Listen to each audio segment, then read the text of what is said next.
Welcome to the, let me move this down. Sure. Welcome to the Town of LaGrange Planning Board meeting, June 18th, 2026. Our next submission deadline is June 25th, 2026 by noon. I'll repeat that. Our next submission deadline is June 25th, 2026 by noon. Our next regular meeting is July 16th, 2026. I'd like to call the meeting to order. Before we accept the minutes of the previous meeting, I want to let the public know what you see on the TV screens is something called MuniCoLab. You can Google MuniCoLab Town of LaGrange, or you can go into the Town of LaGrange website under planning, and you can find the link for this. This has every project in the Town of LaGrange. It has every single document, letter, map, every single response to comments from public hearings. And this planning board is the only planning board in Dutchess County who has become totally transparent. And we've made history by doing that because the public asked for it, and our new town supervisor and new town board made it happen. Yay. I'd like to have acceptance of the previous meeting minutes. Any comments, corrections? No. Motion? Motion. Second? Second. All in favor? Aye. Opposed? Motion carried. Tonight, we're going to have public hearings. First one is 1144. There's 3 public hearings tonight. First public hearing is 1144 Route 55, amended site plan, application for the installation of electric vehicle charging stations located in the town center business, TCB zoning district, 1.102 acres, grid number 6460-02-619920, owner MSFRE New York, licensed professional, Wood Hollow Contracting.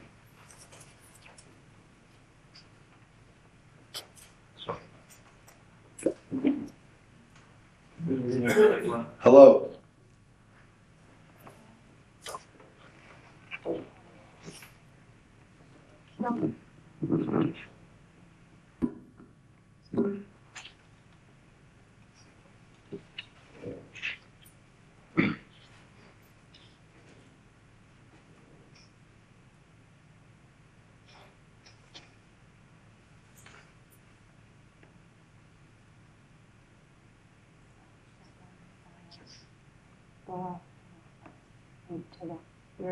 You're right. So you just file. Oh.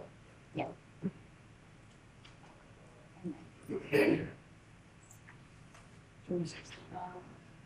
It's okay because everyone's getting a chance to watch you use it. Yeah, you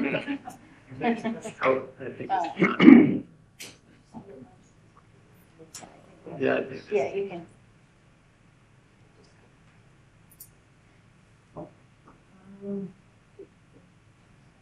This is now, this is there. Sorry, I think this is the one.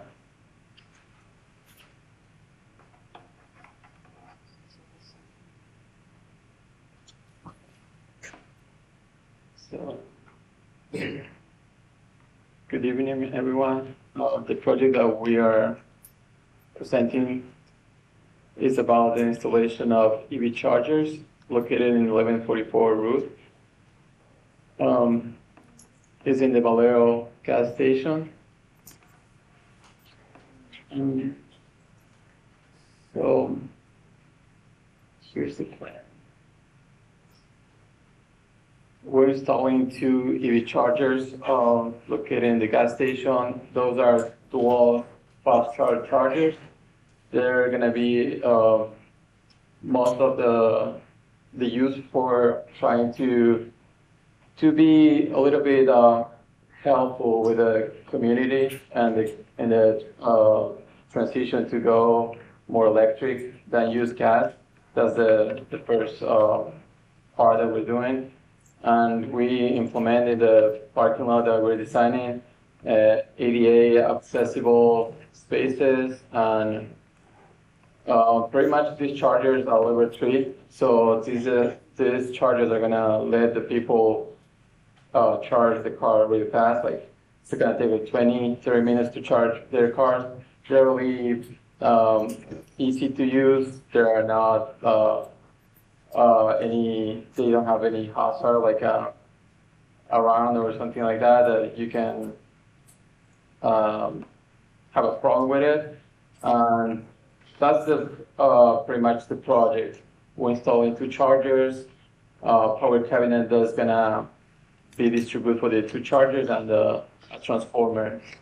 This is how it's gonna look on the side.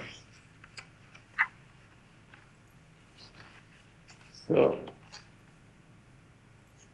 this is the sign for the gas station, the transformer, the 2 chargers, the power cabinet, and each parking with the ADA space. We have a photo of the chargers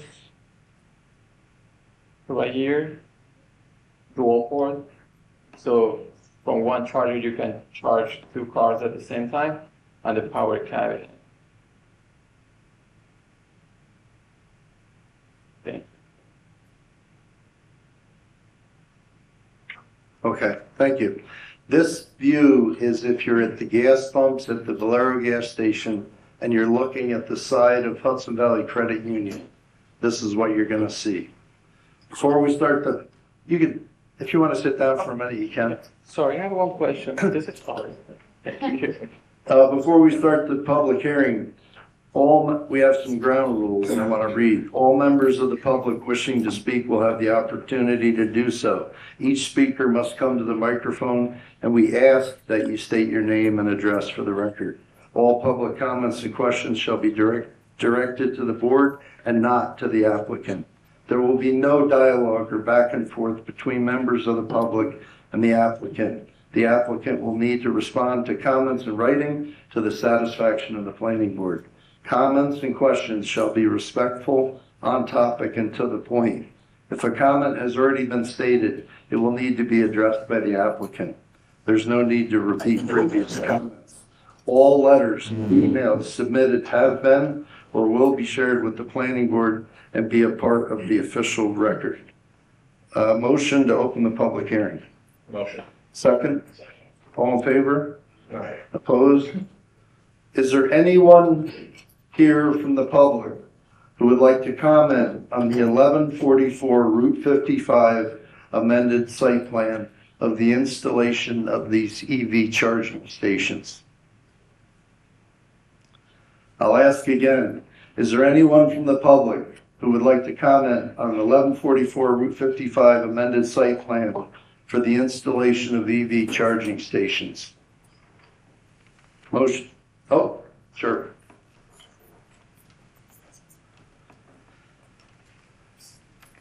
Hello. Good evening. Hello. Just a question on the fire site. My name is Anthony Champion. I reside at 79 Downing Road, also the fire chief of the Grange Fire District. Not being fully up on the recent code changes, what is the fire suppression for all the electric vehicle charging stations within the town of LaGrange? Okay. Yep, well, they're gonna answer that. Is there anyone else who would like to comment?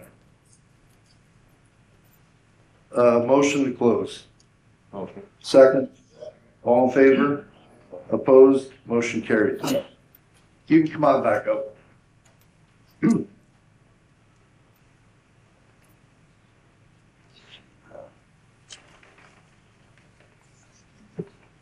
Sorry, can you repeat the question? I was not able to So hear. this is the fire department wants to know how the fire will be put out, the fire suppression system. In case any Right. accident occurs. And he wants to know that, and he wants to know if our code addresses this? Okay, so, we've made before, contingency plan for the charges. There's, on the narrative and everything. So in case, some hazard occur, so we have a protocol that is, under the narrative, but first we have to try to disconnect from the main disconnect, everything that is connected to the chargers. That will be the first thing that we're gonna do. From the transformer to the chargers of the power cabinet, we got a disconnect that's gonna close everything. So we got, here, from the transformer, we got a GFP main service breaker that is gonna close automatically after something happens. So that's gonna cause the process for the power cabinet or the chargers in case something happens. Okay. So we'll also have to check our code and see what it exactly says.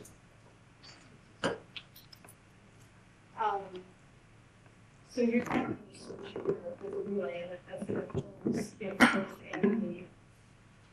Something. some short report or something. Yeah, it's like a breaker, like it's gonna. Yep. Yeah, I don't know that the code specifically mentions that, but I'll check. All right, so you'll answer that in writing, and then she'll check the code to see exactly what it says. We got the code, everything referencing that, but I can find it like specifically which code. Okay. It would probably be an electrical code, right? Yeah, electrical code. Yeah, Okay. not necessarily a town code. Yeah, sorry, everything is electrical codes for protection because everything is made for any case happen, like electrical hazard or water or fire. So it's a code for that. I think the chief was asking for a town code, correct, chief? You know, without bringing, Yes, sir. all right. Thank you. Yeah. So you'll answer, what you have mechanically and how you would suppress a fire, and we'll check the code. For the electrical part, in Yes. case some hazard occurred. Yes. We're okay now? Anything else? Denise, or this? No, we had asked him to address the landscaping and to make sure it's deer resistant. And I believe we have. And changed what was. Sorry, in the last meeting, we discussed about the landscaping, so we're gonna plan a spot. So that was deer resistant. It should be, I think it's labeled.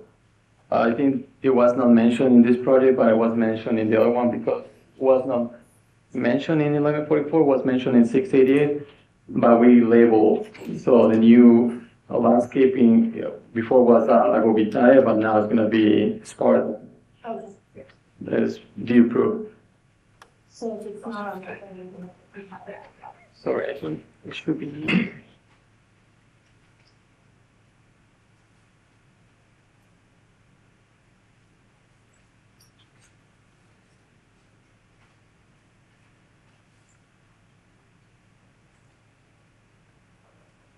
Yeah, I think it was referred to the 688, but not in this one. Okay, But we can make that note here because we're gonna install. That was for 688, the note for the deer proofing. I think it's on there. So, No worries, yeah, but yeah, we're switching to Sparta. okay. That's deer proofing.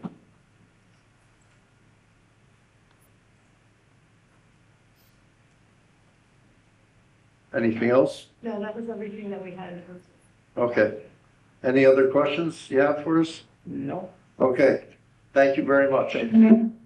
Next item on our agenda is 94 Ridgeline Drive, application for an accessory apartment located at 94 Ridgeline Drive in the residential Frank Slate RFS zoning district, 1.63 acres, grid number 6361-01-200564, applicant Peter Evola. Yes, good evening. Hello. Oops, sorry. I closed it all out. Yeah. Oh, you're okay. Yeah, if you could give the public a brief Sure. description. So, at the last meeting, we discussed putting a basement apartment in our home at 94 Ridgeline Drive. Plan is to be a multi-generational home. We submitted the appropriate paperwork to get it through zoning first, came to planning. There was a request from MJ for a narrative, which was written and submitted. Should be attached there. And letters went out to all abutting and adjoining properties. Signs still up in the front yard. And we're back here with you guys.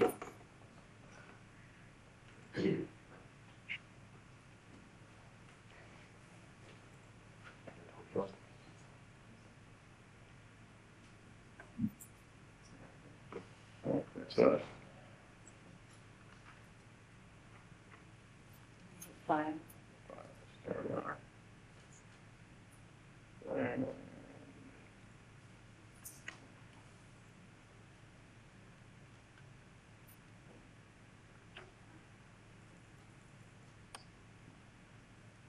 So this was the second letter dated June 10, back from MJ, following up from the initial meeting we had with you guys Okay, to discuss.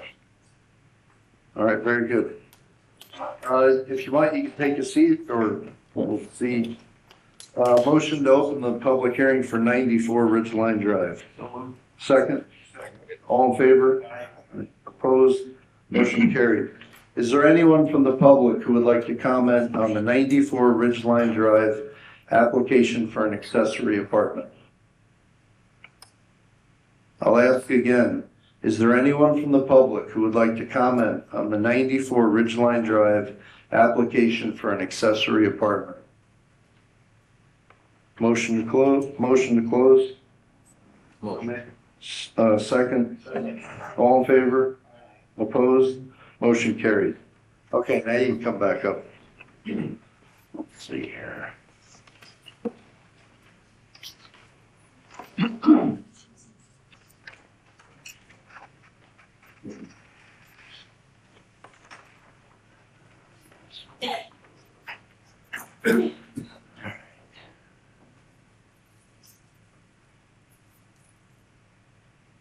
So this one, we can vote on the resolution? Yes, there were no significant comments, and we drafted a resolution for a special use permit for you to review.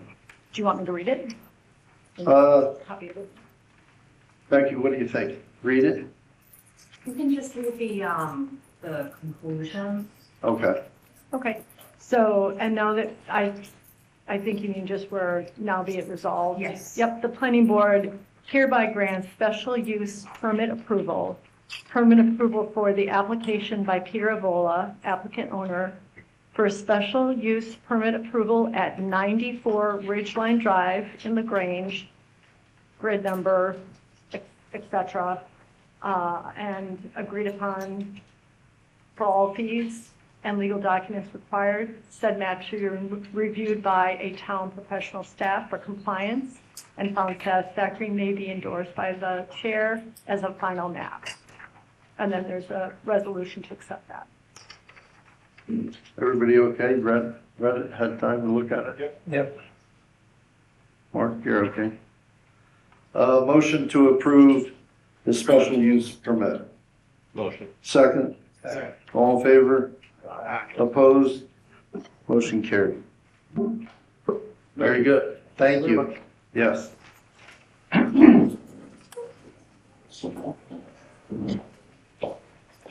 The next item on our agenda is Amendola, 1189 Route 55 site plan residential mixed use. Proposed construction of a 3-story residential mixed-use building located at 1189 Route 55 in the Town Center Business TCB zoning district containing 1.19 acres, grid number 6460-02-734905, applicant Joseph Amendola, licensed professional, Days Tacosa. Hello. Hello.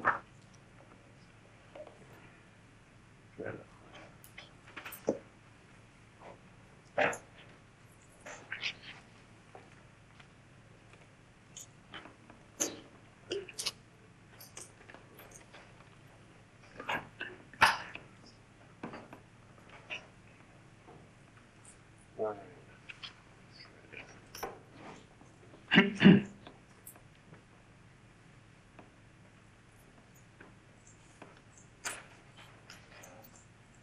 right, Brian Stokosa, Dane Stokosa Engineering. We're here for the Amendola site plan. This is the Kelly's Restaurant. That's that's the old restaurant location. What the applicant would like to do, we're gonna remove the restaurant, and then we're going to construct a new 3-story multi-use building. This is the footprint of the new building right here. Existing Kelly's Restaurant sits about here. So we're going to be moving the building forward along the Route 55 corridor. On the first floor, we're going to have 4 retail suites. You'll have access to the front of the building here. Here's suite 1, 2, 3, and 4. There will be a sidewalk that goes around the entire building with access in the back. There will be a sidewalk that will be extended from the Zoe's Ice Cream building is right here. The sidewalk ends right here, so we'll be extending that along the DOT frontage within the DOT right-of-way. There'll be a crosswalk here, drop curb. We're going to be improving this existing entrance with some new concrete curbing. Obviously, since the building is going to be placed here, the side parking area next to the restaurant will be removed and again replaced with new curbing and a concrete sidewalk. The sidewalk will extend and start to go up Skidmore, and it'll end right at our property boundary. We will be doing some street tree planting along the expanded DOT corridor. These are some trees. Get a little closer to the mic. Sorry. All right, thanks. Trees will have some street trees along the frontage of the property. Behind the street trees will be a nice ornamental stone wall with access through the stone wall with a sidewalk here that would extend to the front. Stone wall would continue along the frontage toward the property line. As you come into the site, we'll have parking on the right-hand side of the property and behind the building in the back. There will be dumpster enclosures toward the rear of the property when we have a loading area here. The second and third floor will be residential. The second floor will have 8 studio apartments, and then the third floor will have a mix of 2 and 4 bedroom apartments. There's 2 stairwells on each side of the building that go first, second, and third floor for access. And then at the rear entrance, there will be an elevator that will serve all 3 floors. There will be a mail room and electrical room in the back here. Stormwater will be via subsurface stormwater infiltration in the rear parking lot here. And then the parcel is supplied by Central Water. And we will have stormwater, we'll have our septic, in-ground septic will be underneath this parking lot here. Landscaping will be in throughout the parcel. All proposed lighting is full cutoff, dark sky compliant. And we have existing 3 residences that are behind our parcel that currently have access through this site via agreement. We will be strengthening that agreement with an access easement through here, maintenance agreement. And this corridor here will still serve these 3 residences. We worked with Collier's Engineering to do a traffic study on the proposal. We've coordinated that with DOT. DOT has reviewed the application. They've asked for a couple of changes in regard to the tightening up details associated with the improvements along this corridor. But overall, from a use standpoint, they were agreeable with this application subject to filing a highway work permit. This project has been in front of the Dutchess County Health Department. We have received approvals for water and sewer. The building will be sprinklered. Other than that, we're here tonight for some public comment. I will try to find, we have renderings that we did.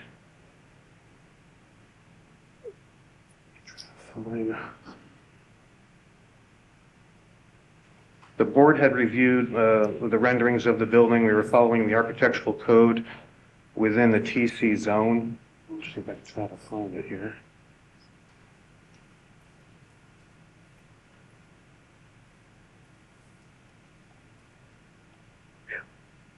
Right, yeah. Did I miss it? Yep. Underneath the part 3 at the bottom of the page. Oh, building plans, elevations, you got better eyes than I do. no extra charge. Oh, appreciate that. Let me try to zoom in on this here. This is the front of the building. We'll have our retail space with our larger display windows down below. We'll have architectural brick on the front. We'll have some wood accents supporting the entrance, standing seam metal roof, vertical and horizontal hardy plank, and then again some additional wood details and standing seam details along the top of the building. That same concept is carried along each side. Here's your right side elevation here, your left side elevation. And then if you're standing in the back parking lot, this will be the view from the back. Again, here's your central access to your elevators and your mailroom. And then left and right, you'll have access to those two retail spaces. And I think that's a pretty good overview of what the proposal is. Any questions from the board? All right, very good. Any questions before we open the public hearing? Guys, any questions? I do have one quick question. Sure. With regard to lighting. You had mentioned it, I see that you have your book handle map in your site plan. Be putting a sidewalk along there, I just don't know, do we have street lighting there to illuminate those sidewalks that are being provided here? Because the building is not.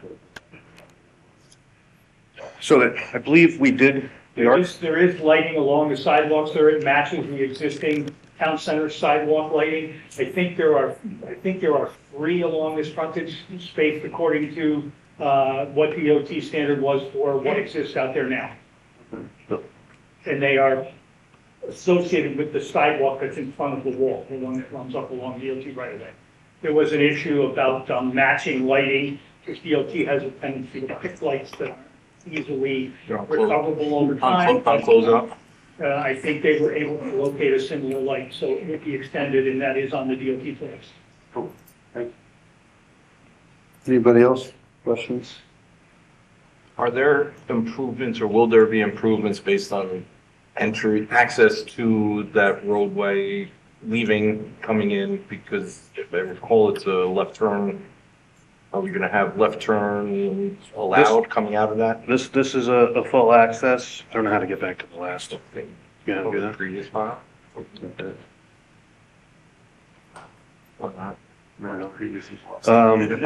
is a full two-way access. At DOT, we have their new entrance standards, their new radiuses on the front entrance, so that's what they asked us to provide. Motion to open the public hearing for Amendola 1189 Route 55 site plan residential mixed use. Second? All in favor? Opposed? Motion carried. Is there anyone from the public who would like to comment on the Amendola 1189 Route 55 site plan residential mixed use? Sure.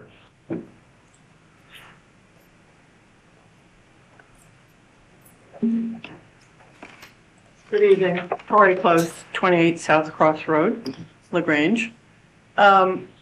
Is this the first 3-story building along that strip? And do we have a fire truck that could handle it in case something goes badly wrong? Or are we talking the hook and ladder that we're talking about the other side of 55? They're going to answer it in writing. Okay, and how many apartments? I missed that piece of information. 8 studio. Brian, what was it, 8 on the second? 8 studios on the first, and then on the second floor, 6 apartments between 2 and 4 bedrooms. So here's the second floor, and this is the third floor. So 8 on the first floor, and how many on the The second? second floor is 8, and then the third floor looks like 6. Okay, those are my questions. Thank you. Very good. Anyone else? Sure. Whoever wants. You want to come up, Alan? Sure. Yeah, I'm Ellen Wagoner at 14 Pinewood Road. I just wondered what type of heating and air conditioning system will it be used? Will it be heat pumps or gas, electric? I think it's heat pumps. Thank you. Next. Sure, come on up. Hi,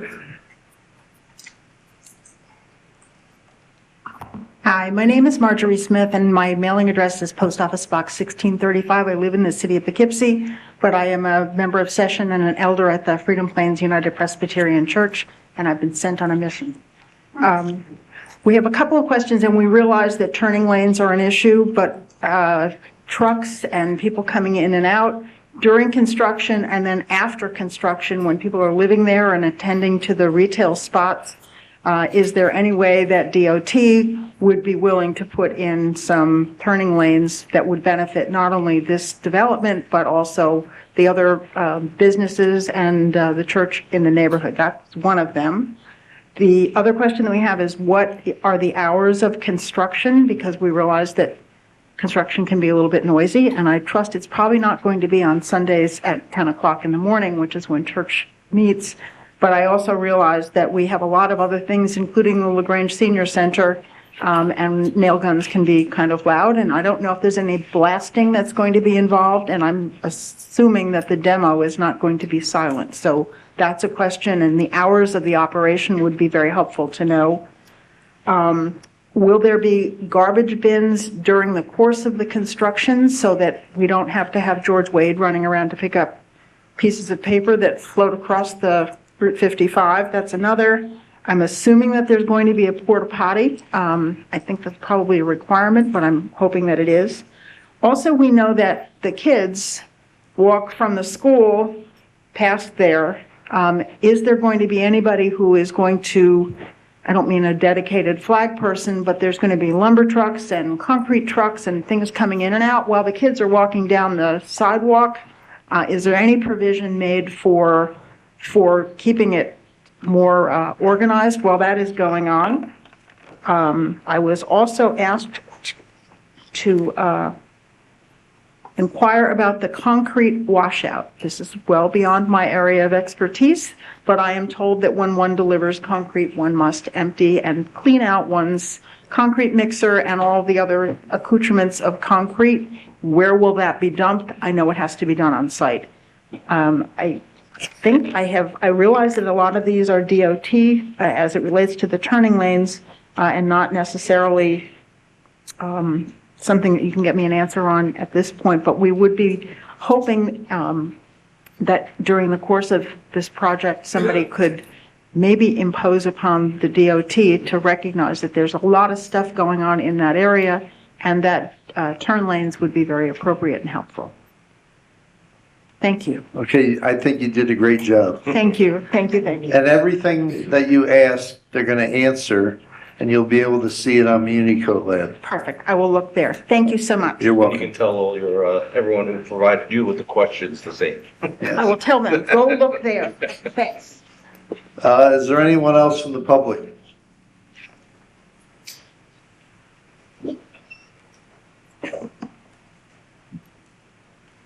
Hi, Hello. Peter Turoff, 100 Memory Trail. I didn't get a chance to count the parking spaces, but I would be interested in knowing how many parking spaces there are.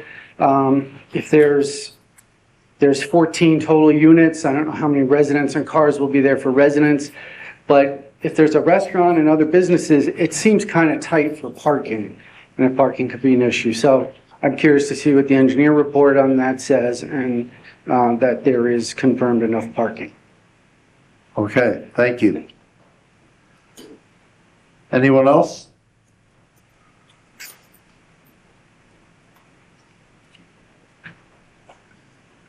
Good evening again. Yep. Anthony Champion, Chief LaGrange Fire.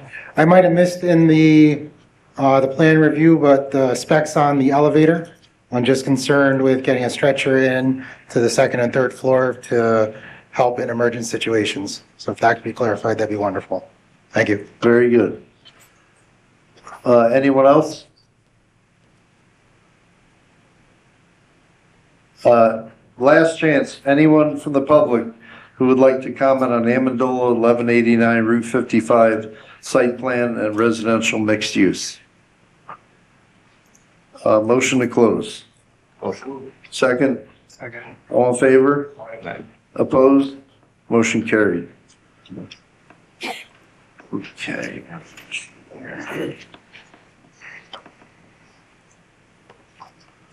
All right, so what's next?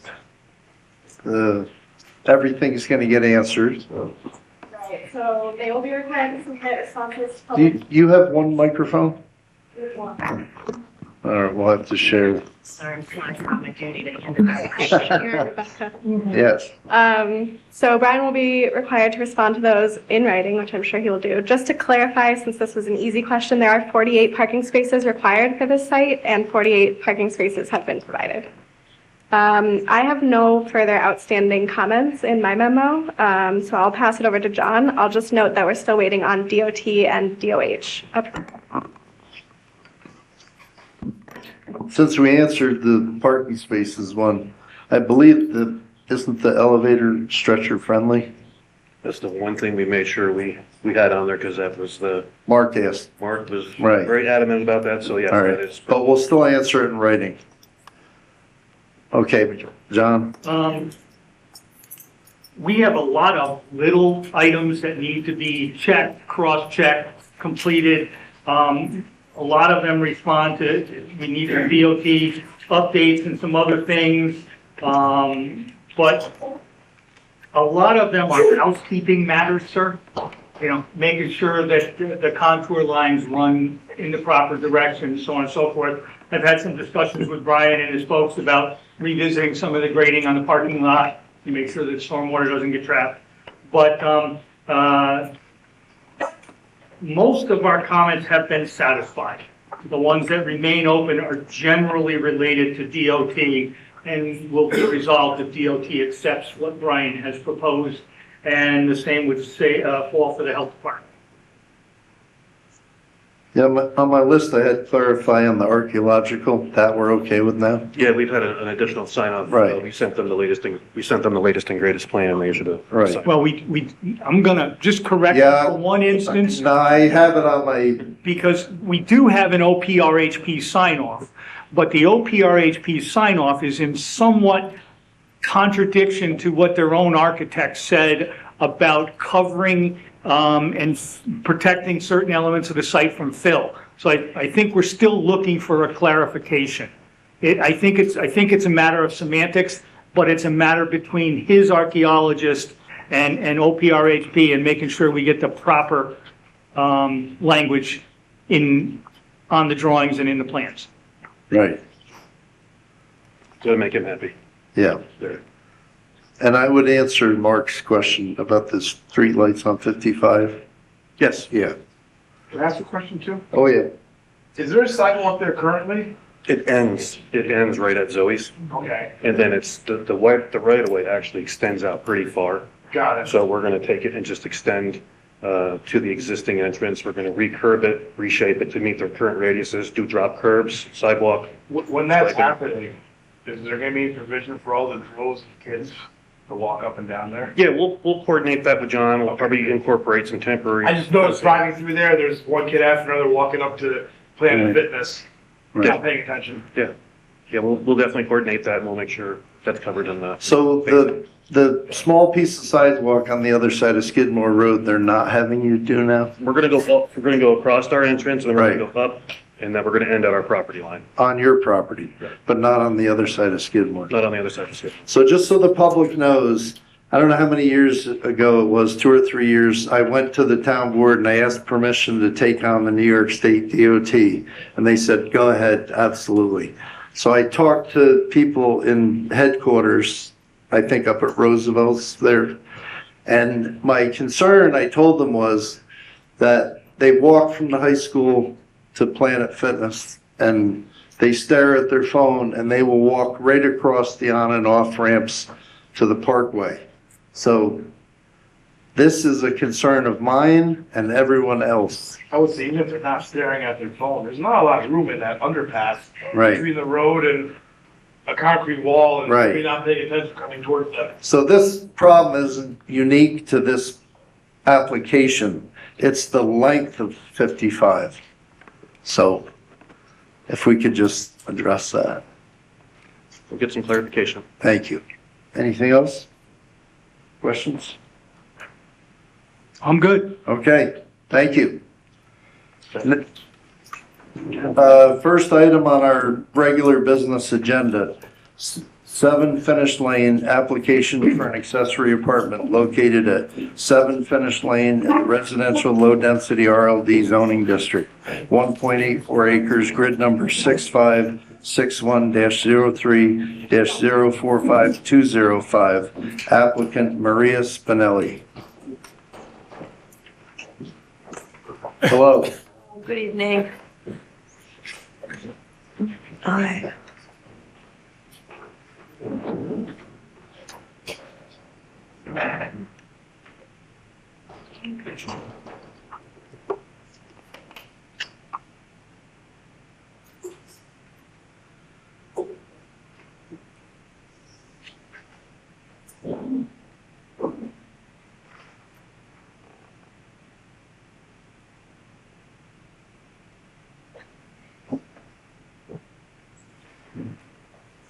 Yes, so this was my parents' home for 50 years. They bought the property and built the home, custom home. And it's a raised ranch. And my parents wanted a kitchen on the first floor, which I guess in a raised ranch is considered a basement. But for us, it was always an expanded living area. So there was this kitchen here, a bathroom, laundry room, and a small bedroom that we never used as a bedroom. We used as an office. My father had a business, and sometimes he'd work in this on the weekends here, so that was his office. So this is just a partial view of the basement of what it used to be. And this was always in existence, this apartment, because it was built, well, we never considered it an apartment. This whole terminology of accessory apartment is quite new to me. I didn't realize that this was a requirement. So because I was a kid when they built this house, so I had no knowledge of permits or town requirements. So now fast forward, we're talking 50 years almost. Both my parents are gone. But in that time period, my parents aged, and we needed to renovate it. And we did. We renovated it so that it would be handicap accessible for them. Their intention was always to retire here. They never wanted to leave their home in the area. They loved LaGrange. And so back in 2012, I took it upon myself to help the situation. So what we did was, this was the kitchen where it was, which was a bigger room than this room, which was an office. We converted that kitchen into a bigger bedroom because it was also attached to the bathroom.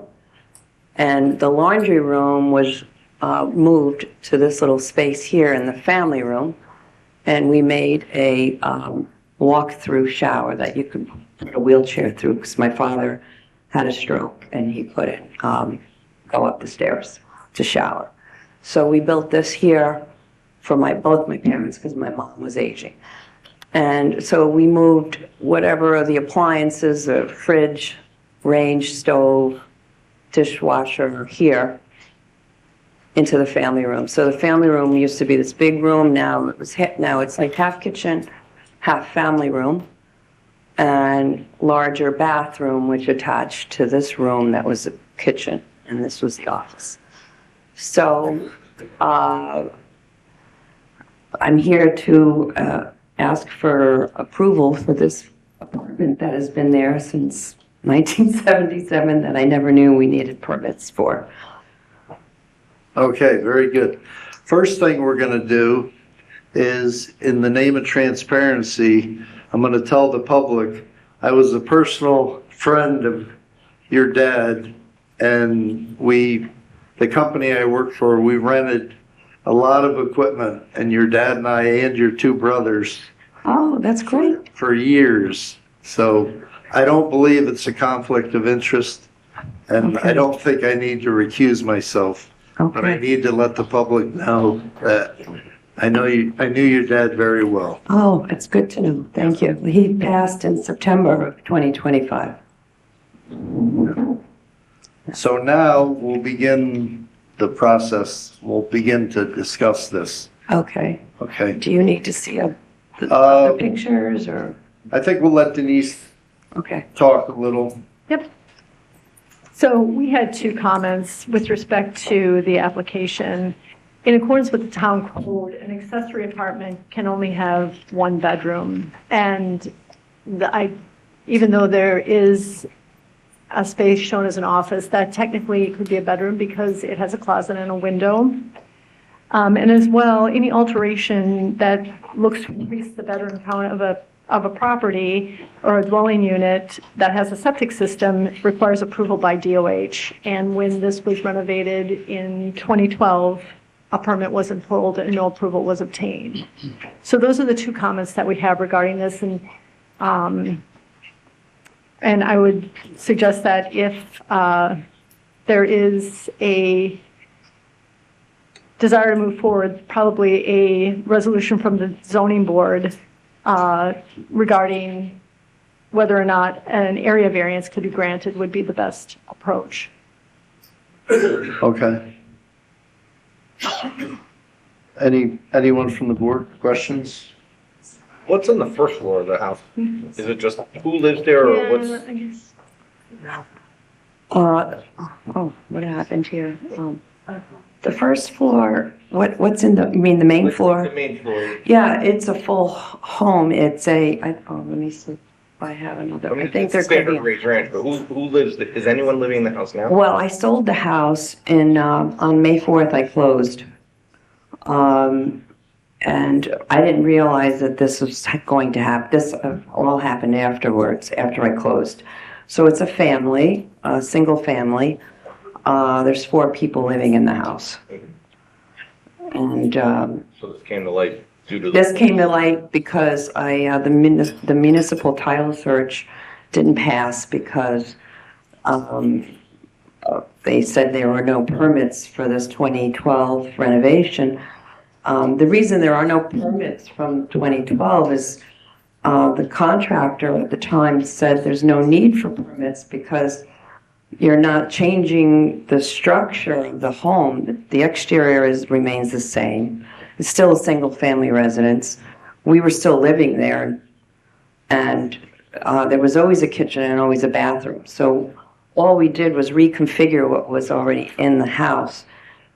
Nothing was created from scratch. This is nothing new. And I do have pictures, if I could figure out how to get back to the pictures. Go to site plan? I gotcha, okay. And then I'll take it back to the. Okay. So this is the house, the way it was originally built, so nothing's changed.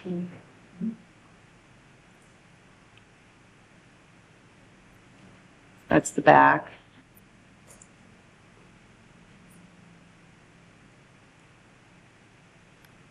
Just want to try. So this is the down, I don't have any pictures of the upstairs, if that's what you want to see. But this is what the inside looks like. This is both the family room and the kitchen. So in 2012, added bedroom.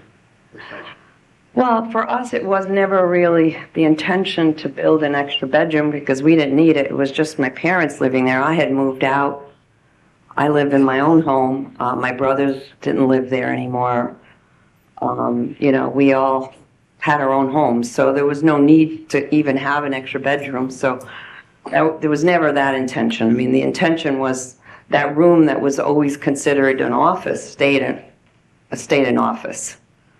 And we used the room that was the kitchen and made that the bedroom because it was bigger and attached to the bathroom so that it could be easy access for a wheelchair. And also we had to put a hospital bed in there, and you need space to maneuver a hospital bed. You need a bigger space because a hospital bed is very bulky. And so is a wheelchair. So the other room is too small was too small for a hospital bed or a wheelchair.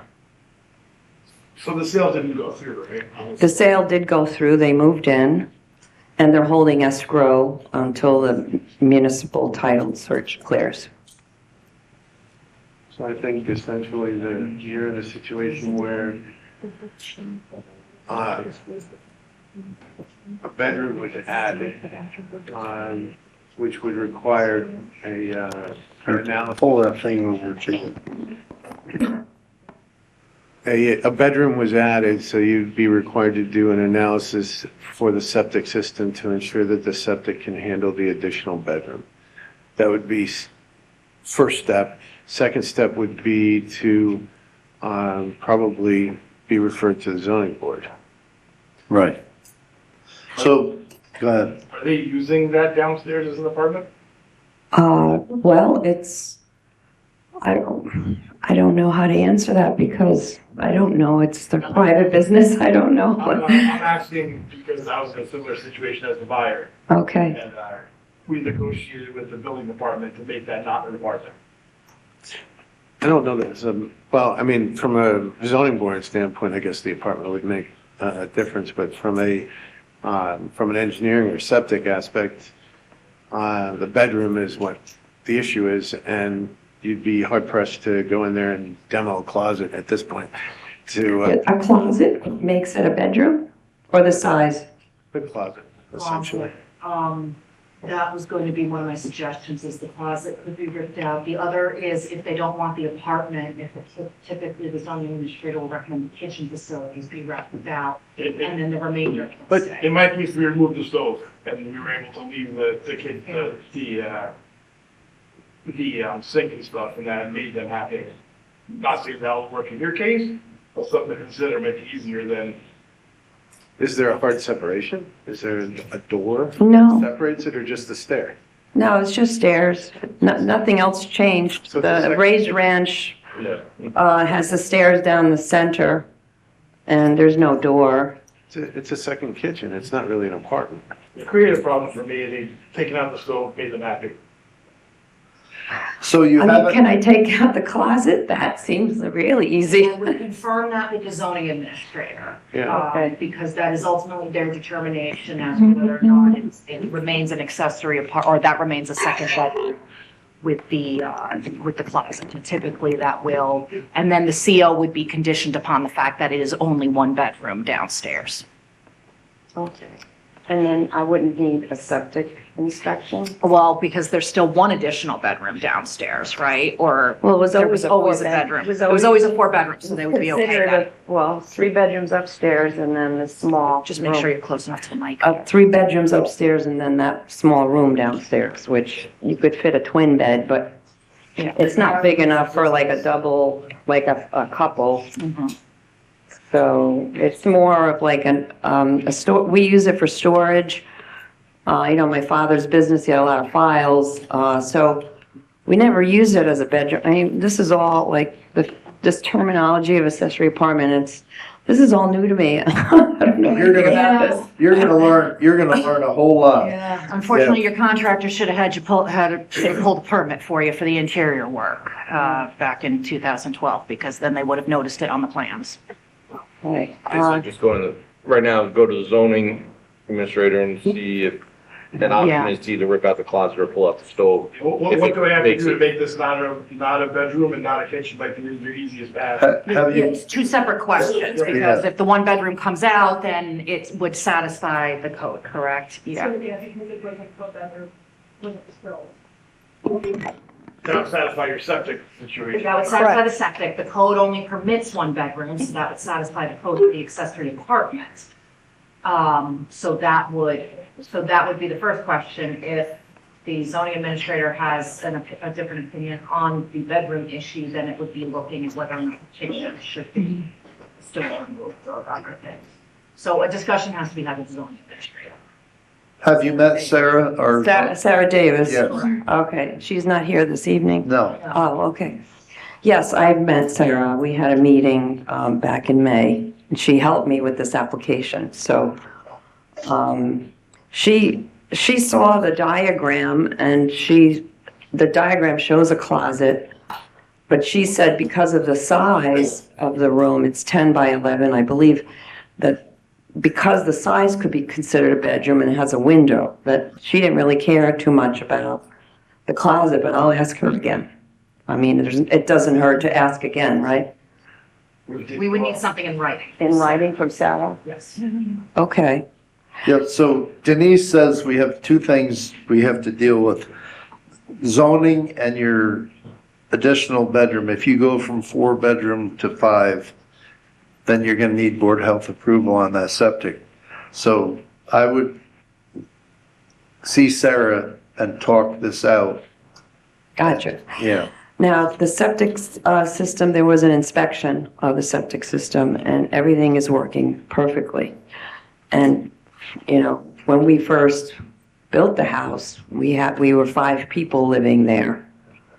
When guests and, you know, big family, always in use. So we never had an issue with the septic, and right now there's 4 people living in this house. So even with that information, you still need a septic inspection?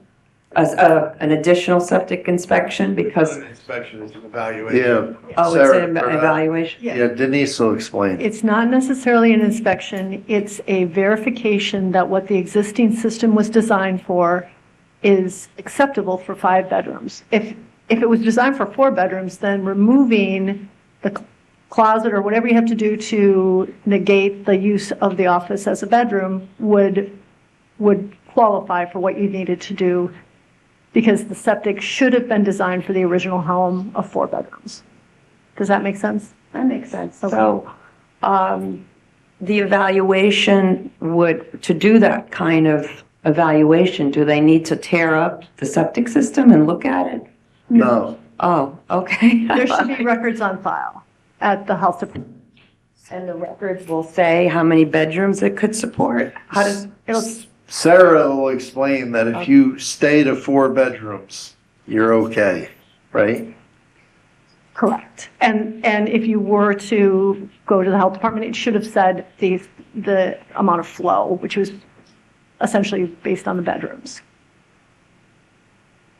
But if you stay a 4-bedroom, you're okay. So if I stay 4-bedroom, this will pass, the special permit for an accessory apartment will pass? If you get Sarah to put that in writing, Yes. then we can come back here. Gotcha. Right, Denise? That's correct. And we also propose that this could be classified as a type 2 action. And if the board's comfortable, we could close the secret process tonight and schedule a public hearing. Do we need a public hearing if we're getting rid of the bedroom and? Because it is still a special use. Okay. Yeah, you still need the hearing under the code. Okay. But the special, unless you make it not an apartment. For what you need to do to complete the sale of this house, do you need this to be an accessory apartment? I don't know. I could ask the current owners. The buyers, yeah. I could ask them of how important it is for them because it's a family. I don't know what their intentions are. All right, I would do that and then talk to Sarah. But in the meantime, we could declare type 2 action. Correct. Everyone okay with that? That's fine. Motion to declare type 2 action. Second? All in favor? Opposed? Okay. Next will be set a public hearing. So I think I would recommend setting a public hearing because if the sale was contingent upon it being a accessory apartment, then she's covered by just one more meeting. Right. Was there something before the type 2 or no? To declare the type 2 we did. And then the next would set the public Public hearing hearing. so that if she does need it. Okay, everyone okay with setting a public hearing? So then that's gonna be, where are we here? July 16th. Motion to set the public hearing for 7 Finish Lane, July 16th. Second, all in favor? Opposed? Motion carried. Okay, so, Thank you. yeah, so we have you scheduled for a public hearing. Talk to whoever's buying this and see if it's absolutely necessary that you need the accessory apartment. And then if you do, go see Sarah and get that in writing. Gotcha. Thank you very much. You're welcome. Appreciate it. Is that just some stove top there, or is there a stove there? It's a stove top. And an oven, there's an oven. So there's ways to satisfy the code, and Sarah will explain it to you. Sometimes, like Martin said, you take the stove out, sometimes you take the closet out, sometimes you don't call a room a bedroom. So she'll explain it all. Yeah, I mean, we never called it a bedroom though, so I don't know why it's being called a bedroom now. I don't know. Okay. Yeah. Because the structure of it is what makes it a bedroom. It's not necessarily how you use it. Thank you. Thank you. Next item on our agenda, Rodriguez SSDS wetland permit. Application for wetland permit for proposed construction of new SSDS located at 1723 Route 82 in the Gateway Hamlet GH zoning district containing 1.26 acres, grid number 6559-01-422608. Owner Joseph Rodriguez, licensed professional, Labella Associates. Hello. Hello, good evening. Welcome I'm back. Danielle. Thank you. I'm Danielle Stark from Labella Associates here on behalf of the applicant, Joseph Rodriguez, regarding the property at 1723 Route 82 for the new septic plan. So as you mentioned, we were here last month to discuss the updates for the project. And since then, we received the comment letters and responded to those with our own response to comments letter and supplemental materials, which included a copy of the sewer easement map, as well as the acknowledgement letter from the neighbor on which the existing septic is located, which is proposed to be abandoned in place. So I'm here to discuss any other comments you may have. Very good. Who wants to go? Okay. So we, Megan has prepared a draft resolution. It incorporates remaining feedback. I actually don't have a copy on my computer. One condition that is, oh, thank you. Yeah, this is a little easier. Thank you. Yes, it is. Okay, so the conditions of approval are the applicant shall pay all required and outstanding fees and/or escrow. The Article 24 permit and its conditions are incorporated in its entirety in this approval. The applicant shall fully complete the work authorized by that permit. The applicant shall provide written documentation to the town of the completion of work and closure of that permit. Number 3, the applicant shall complete the well installation and testing and shall submit written documentation of the issuance of full approval by the Dutchess County Department of Health. The applicant shall submit a certification from a New York State licensed professional engineer covering the proper abandonment of the existing on-site wastewater treatment system and construction of the replacement system. I do apologize. I think I skipped over the floodplain development permit and submit written confirmation of that permit. And then the one is the issue of the just cleaning up in the chain of title, the abandonment of the easement. So what I am recommending is that the applicant is to provide a rider to the easement, noting the filed map number and that the septic has been abandoned. This shall be filed with the Dutchess County Clerk's Office and receipt of such provided to the town. And because this is a pretty straightforward, I actually went ahead and drafted one up for you. The one tricky thing you're going to have is you have 5 owners of this property and they all need to execute that. But that will note in the chain of title, it references the map number, so that way there is no dispute as to the usability of that prior septic. And the only thing, if I may, Yeah.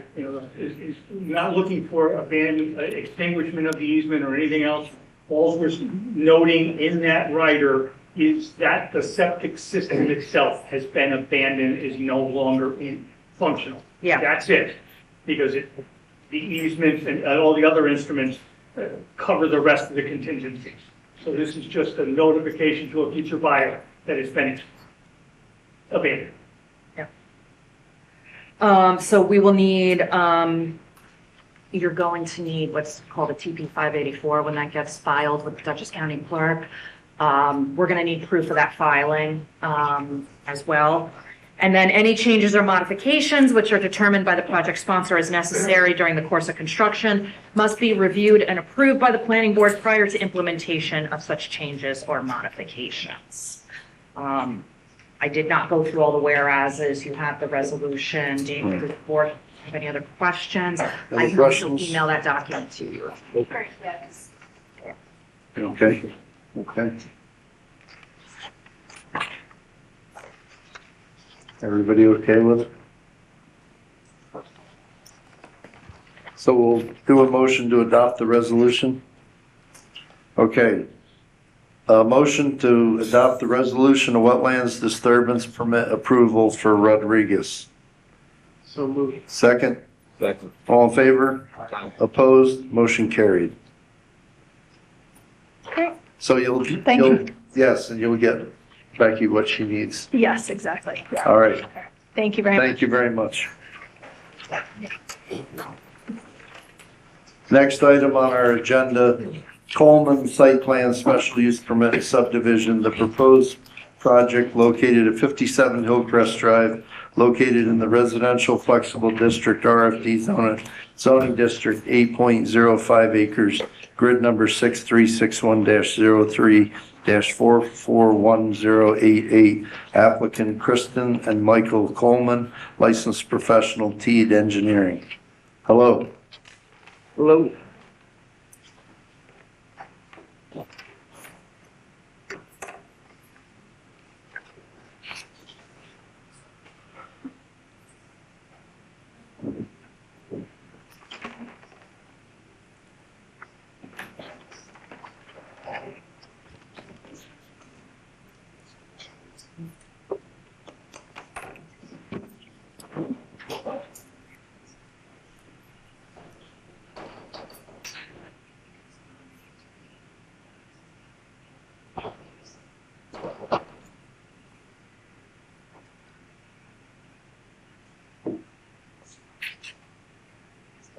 So I'm Jim Teed, Teed Engineering, representing the project. Yeah, it's 2-lot subdivision. We were before the board back in I think, February or March, I want to say. And I think at this point, we just need you guys to declare yourselves lead agent and schedule a public hearing. All right, who wants to go first?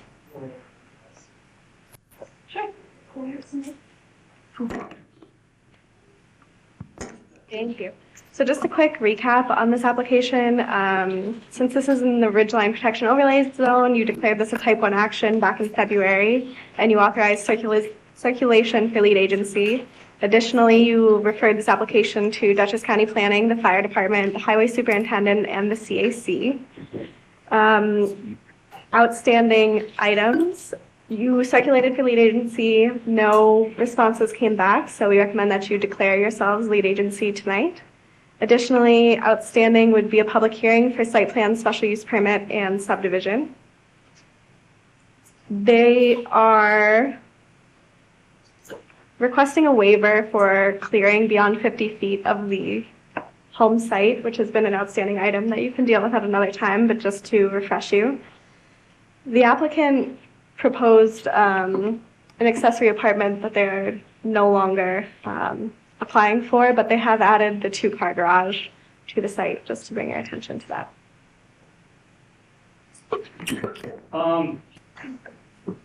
They did respond to most of my comments. Most of them have been resolved. There are a couple minor items that need to be tweaked. As far as I am concerned, they are ready for a public hearing. However, I note this involves a subdivision, so you must complete the seeker process before you open the public hearing for a subdivision. So, along with what Megan has crafted, you'll need to do a part 2 and consider a negative declaration. As you've done in the past, you could authorize, if you decide to authorize the public hearing, you could authorize the public hearing for your next meeting. Before you open that public hearing, you could do the seeker determination and issue the neg deck, at which time you would be able to open the public hearing. But that's, it's up to you folks. All right. So Sunday I was up here and I did a site visit. That proposed driveway on the left, the owners were there, Jim, and where the cable, Page, is that easier, or what's that? would a different page be easier? No, that's fine. Oh, okay. I just want to I went up and did the site visit. If you go in Hillcrest Drive, you go as far in as you can, and this is at the end, at the back of Hillcrest Drive. The existing driveway on the right there, the darker one is the proposed driveway. The phone cables hang down. I think they should just check the height of those, make sure they're okay, because in that area, no one's driving there right now. But if construction were to begin and a tall truck goes in there, it could be a problem. And then this house location is actually, you walk up over a hill and down in the back, and it's very heavily wooded, and I could not see any adjoining properties from where this house is going to be built. So the one question I have, the application for the accessory apartment thing, and we have. You have a letter in the file, Mr. Chair, that withdraws it, signed by the applicant. Okay. Does anyone else from the board have any questions? You can go up there and do a site visit, if you want. I'm okay with declaring lead agency in the public hearing. And you'll prepare the, paperwork. Yes, I can draft up the EAF part 2, 3, and a negative declaration. So we need a motion to authorize you to do that, or can we just, is that okay with everyone? Yeah. Okay. So first thing, motion to declare lead agency for Coleman site plan special use permit and subdivision. So moved. Second? Second. All in favor? Opposed? Motion carried. Motion to set the public hearing for Coleman site plan special use permit and subdivision for July 16th. Motion? So moved. Second? Second. All in favor? Opposed? Motion carried. We're okay. Anything else, Jim? No, that's it. Thank you. Okay. If it's okay with everyone, the next item on our agenda, I'm going to do Grace subdivision and Rolling Meadows before Town Center. So Grace subdivision is in our time extensions reapproval discussion.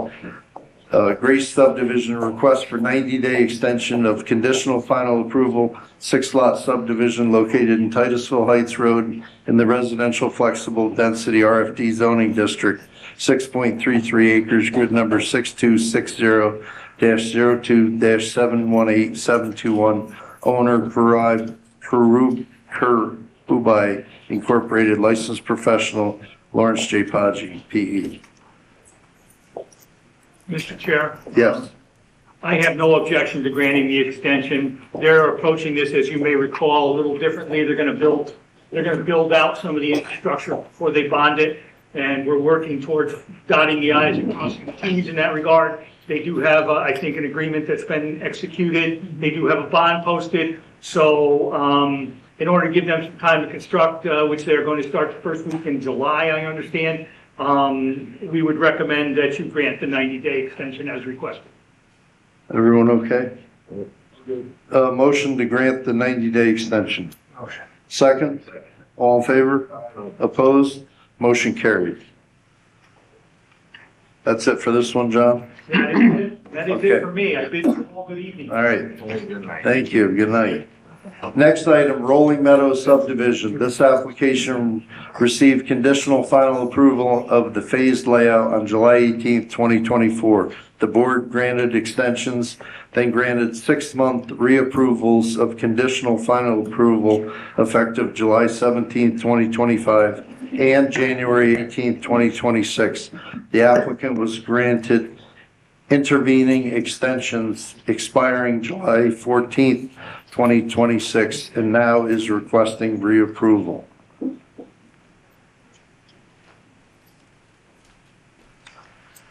There is a representative of the representatives of the applicant here this evening.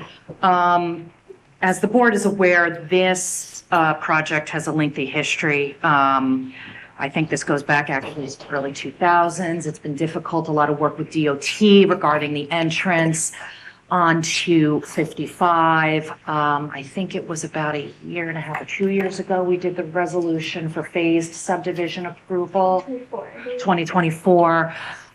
There is some infrastructure work that still needs to be worked out with the town board specifically. They have done some tree removal in the last year. And that was viewed as being stabilized. They'll be getting their bond back for that portion of the work.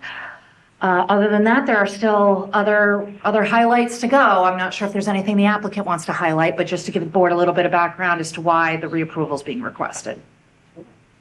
Thank you very much.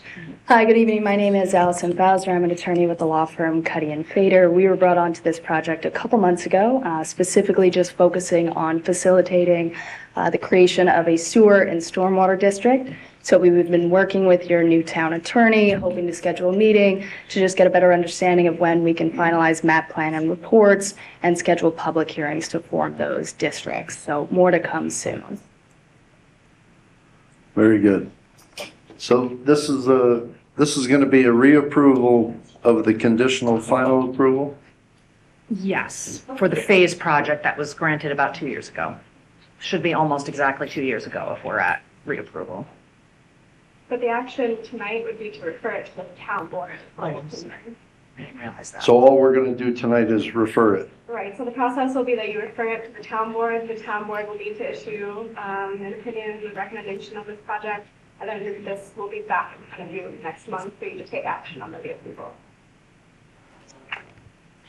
And I would just note, next month's meeting is 2 days after, but you can make the reapproval effective as of July 14th. Okay. So we're going to do a motion to refer this to the town board? Yes, please. Motion to refer to the town board. Motion. Second? Second. All in favor? Aye. Opposed? Motion carried. Thank you. We'll Very see you good. next month. Thank you.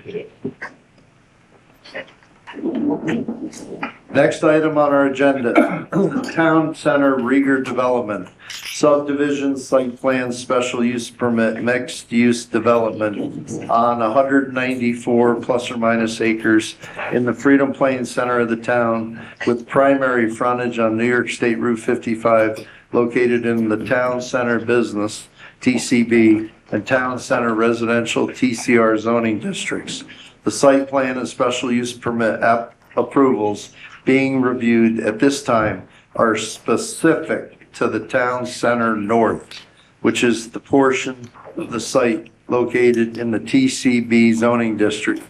Also proposed is lot consolidation and subdivision of the overall site into 15 lots.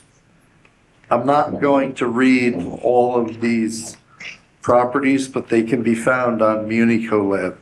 Applicant is BRH Land LLC, licensed professional, JMC. Hello. Yeah, I'd just like to say for the public that the applicant's architect is a client of mine that provide IT services to, but I don't believe it has any effect on any of my business. Very good. Yep. Thank you. My name is Stephen Rieger. We are the owner and developer of this property, and we're happy to be back here. It's been a few months now. We've made a new submission, a new plan which incorporates some elements that the planning board had requested or mentioned at least, and those include a dog park, an outdoor recreation area at the community building, bike racks, benches, and a bus stop, and we'll show you where those things are. Want to inform you that the SWIP has now been approved by the town's engineer. We've started the process of getting street names approved by the county. We wanted to bring those to your attention. And if you have any suggestions or revisions, we're happy to listen. The street names that we've suggested are, we have a road named after, named Jessup, after the deceased former town council member who we always enjoyed working with. A second name is Patent. We have the Beekman Patent line on our property, and we're honoring its existence. We're going to document it. We're going to build a stone wall as close as we can to where it is today. We would call it Beekman Patent, but Beekman would be confusing in this location. So we thought we would just call it Patent. And the third name is Chorney, and the farm parcel that we are using here was the Chorney Farm. And so we thought it'd be appropriate to use their names. There are ongoing refinements going on. We're planning on making a submission and being here next month again to talk about architectural refinements and signage, and to talk about the wetlands permit, the local permit. We have our DEC permit in hand. And also our traffic consultant will be here next month. So if there are questions about traffic, we'll be better able to handle it then. And I believe your consultants have comments, so I don't want to take any further time. Okay, who wants to go first? Well, I think what I am going to strive to do is kind of summarize some of the outstanding issues, and at times I will be deferring to Megan and Greg when it is in their respective comment letters.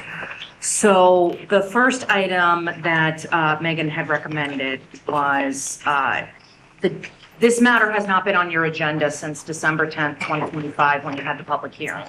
On that date, you received a letter from Dutchess County Planning commenting on the project, and the board has not yet reviewed that letter. What's that? The Dutchess County Planning letter. Yes. I think you have copies in front of you this Yes. evening.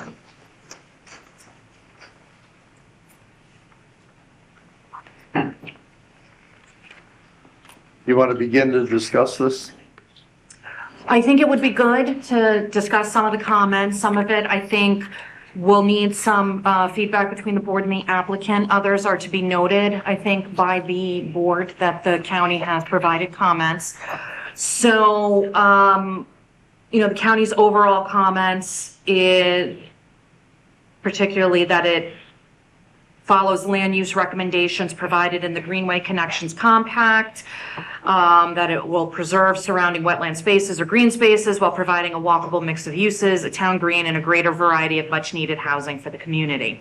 And some of the specific comments that the county has proposed is they're concerned about the views into the parking lot and drive-through on Lot 11 from Route 55, which is the first view into town center when driving east.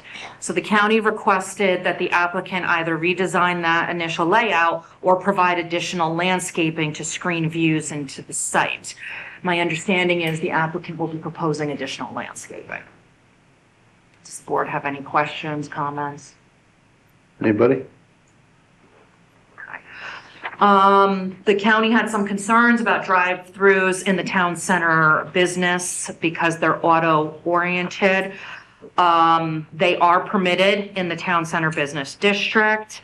The town's consultants have asked the applicant to provide more detailed plans for the July meeting to address the architectural detail, the noise control plans, the lighting plans, and the screening as it relates to the drive-through. The county recommends placing the drive-throughs away from Route 55 and deeper into the site. The applicant has indicated to us that they feel that that's not practical, given that that would move the drive-throughs closer to the town center residential portion of the property. So I think that's an item as to whether or not the board feels that the county has a comment there, or whether or not, as the applicant proposes, the drive-throughs are more appropriate closer to Route 55 and your other business areas. Anybody? The one drive-through's in the middle between the two roundabouts, right? The in and out? Yeah, I'm pretty sure. So I'm sorry, which drive-through? I think the county's talking about the one that's in between the two roundabouts. I don't know if they were specific. It's only the one that goes on the 55, right? Yeah, that's the one, I think. This one. Two additional they're commenting on.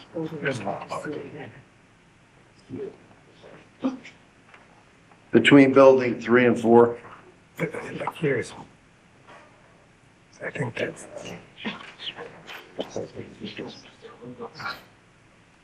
This is drive-through for the bank. Yeah, I think that's the one the county's talking about, right, Rebecca? They're actually addressing, I think, both of the two new drive-throughs. Right. So this is the pharmacy. Yeah, there's one at the pharmacy and there's one between 3 and 4. So they just have to address it. But Yeah, well, and I think it's appropriate for the board to consider whether or not they find value in the county's comment or whether or not they believe it is planned appropriately as submitted by the applicant. Okay. So consider those. So I just wanted to point out, this landscaping plan or this rendering includes the additional landscaping that we're proposing for the Okay. drive-through. So what we're doing is some extra landscaping along the edges of the drive-through and then at the limits of the property. Here, this one. This one, when you come down. I'm just and then this one. Oh, I see. So this will be in our next mission. You'll see a plan that shows this, but this rendering includes the landscaping that we are proposing. Okay.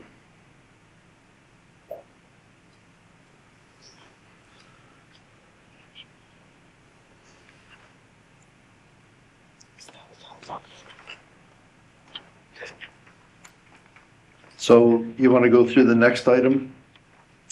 I would note that the county feels that the project has, I will use their terms, that the amount of parking may be excessive given the mix of uses and pedestrian-friendly style of development. And they make the recommendation as to whether or not land banking should be considered of some of the required parking. This point's going to come up in another item that the board needs to review, which is the parking of the site under your Right. code and making sure you feel satisfied that the shared use of parking satisfies the intent of the Yeah, this one here I want to read. The amount of parking to be provided may be excessive, given the mix of uses and pedestrian-friendly style of development. The board may want to consider land banking some of the required parking, which are a portion of a site's required parking area and designated as open, undeveloped green space rather than constructing it immediately. So when I read that, everyone has been talking about I think it's 1,116 parking spaces isn't enough. And then we have a letter from the county who thinks it's too much. Where is the county saying, they're saying the whole project is too much or in certain areas? They're saying just overall with the project that the number of spaces being provided would seem to be in excess of what is necessary for pedestrian-focused development. But they're referencing pedestrian-type uses, so I would imagine that they're looking at it in terms of the commercial as opposed to the residential aspect. Should we cover this all now or when we get into it again in a little bit? Well, I think just to keep us focused on the point, you may want to stay about whether or not the land banking concept has been proposed, which as you summarize is essentially where portions of parking are not immediately developed. They are noted on the plans as potential parking, they are reserved as potential parking, but you wouldn't necessarily construct it at the same time as the remainder of the site is constructed. So I'm just going to say what I have to say on this. So I've been thinking about this a lot, and we have people saying 1,116 parking spaces isn't enough. We had in this document, which is on Munico Lab, which has, bear with me here 1 second. This document has 74 total people that either spoke or wrote letters to this board. And in this, there's one where he talks about the sea of asphalt that we are creating. So I'm wrestling with this letter where it says we have too much parking. Some people don't want a sea of asphalt. And I've been thinking about this land banking and this project being potentially 10 to 15 years. And I even talked to Greg on the side about this. I don't know if our code allows to do this, to build this thing, and as it goes, maybe we don't build too much parking, but we have to make sure we have enough parking. And then I thought about myself, wherever I went in the town, did I ever go to a business where I couldn't find a parking spot? And I had to really think about it. And then I went to LaGrange Farms. You know, we had a problem with parking there, but that's a residential housing unit, which has its own little unique problems. But I think all the businesses we've built in this town, I don't think I've ever found a problem finding a parking space. So maybe we are overbuilding. And that's my input on this. So how to manage it and make enough, but not too much, is what we have to wrestle with. Right? I mean, we can get into like our code where it specifically talks about these individual buildings. If you guys want to. Are we going to get into the parking now, or do you want to get into it later? Well, I can, since we are on the point, I think to go outside the county's letter for a moment, it is, your code requires that essentially in the resolution, you're going to need to make a finding that the amount of parking provided, even though if these were individual sites, would not meet, but because of the shared usage and the development as an entire project, that the parking provided meets the intent of the code. And Megan has gone through, and I'll defer to her at this point, she's gone through in her letter and kind of broken down where the numbers are. And while the phrase reduction requested is used, that's because that mirrors what the code is used. But really, the goal is if you have competing uses where people aren't going to be parking at the same time, are you able to provide the parking that is needed on the site? Right. Can I add my 2 cents? Sure, go ahead. So there's been a lot of debate. One of the old ex-town board members went to some great lengths to insist that we did not have enough parking. And he hired an engineering firm to do some kind of a parking study, which we thought was not based upon proper criteria. But we think, one thing that I know is that commercial users want to make sure that there are enough parking so that people aren't circling around, people aren't not going to go to a store or a restaurant because there's not enough parking. They want to make sure there is enough parking. So I don't want to be in a position of trying to convince a potential tenant that there is enough parking, but it's been land banked, and if we need it, we'll build it in the future because everybody knows how that could get complicated and delayed. So I don't know where we would bank for future parking. I haven't really examined that, but I do want to be able to tell potential tenants that we have enough parking and that we're confident that we do. So I'd rather have a little too much than too little. Maybe I'm mixing or a little confused on this because you're saying that you want to make sure you have enough parking, but then you're asking for substantial reduction when we're doing some of the lot consolidation for shared use parking. Okay. So I'm glad you brought that up, Roy.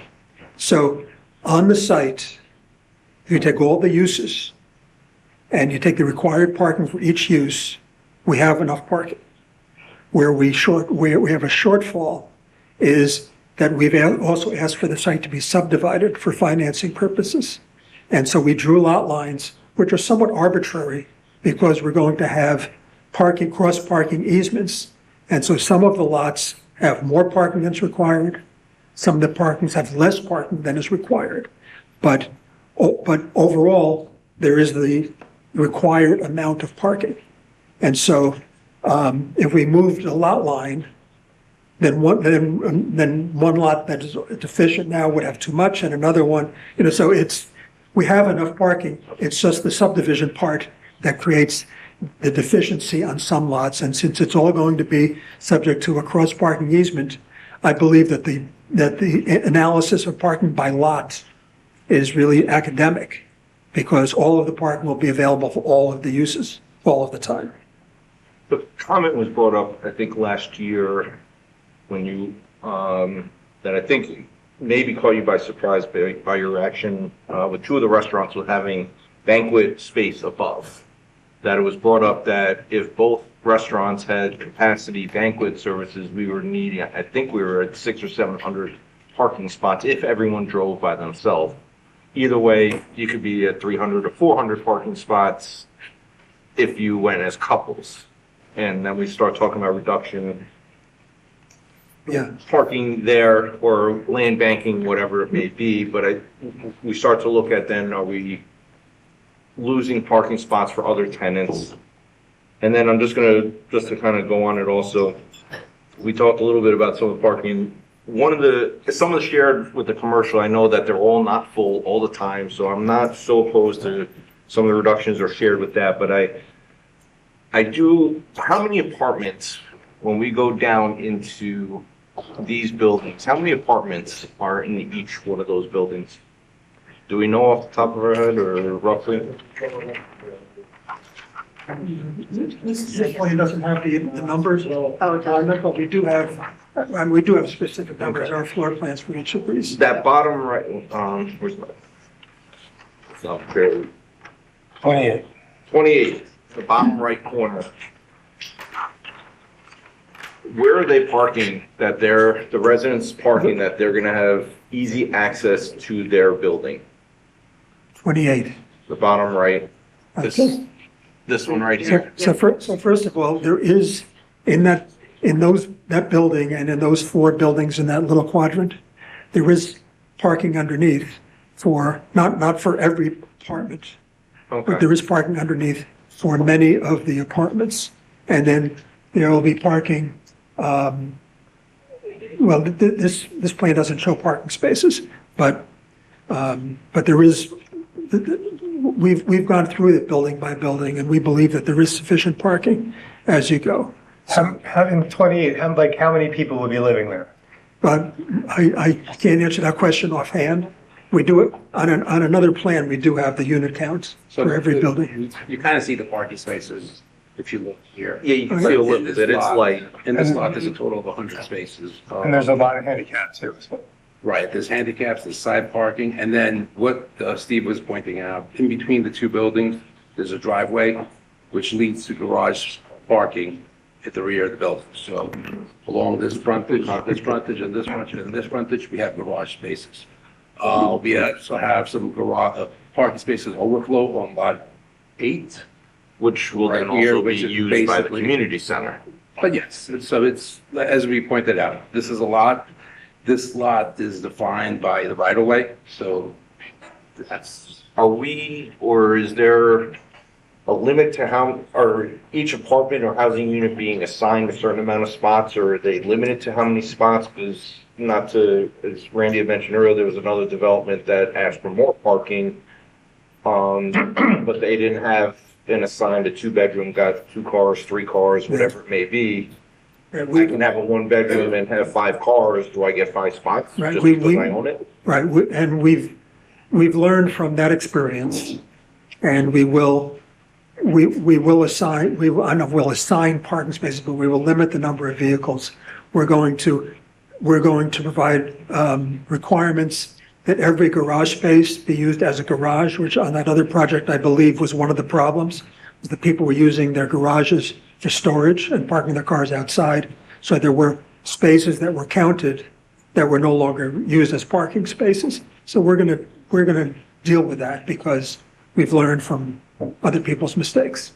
So, so we're gonna have a parking program to make sure that we don't have people who use more spaces than we have, than we provided for them.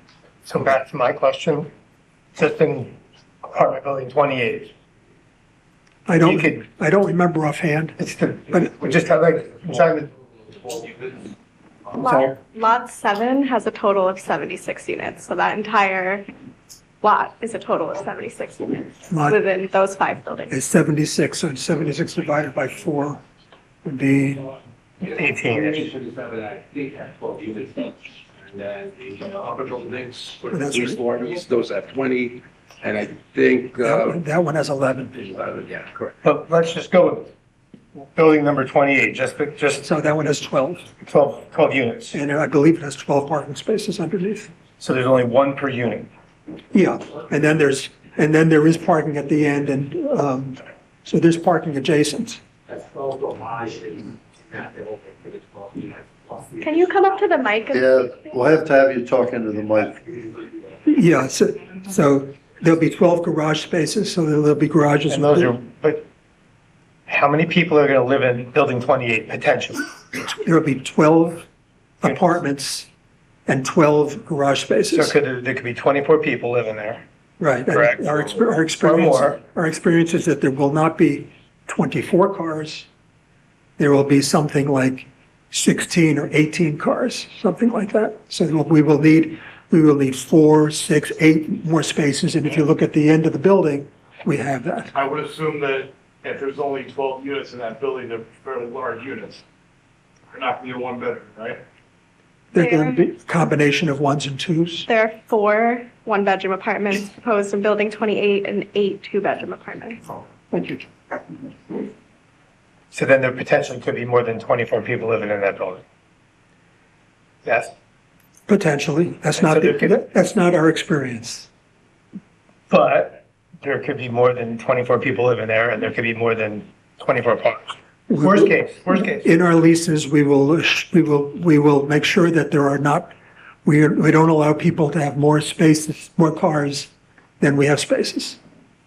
So, and there are ways of doing that. So we know the pre-meeting last week, Kevin, Roy, and we talked about this, and Roy has this chart in front of him.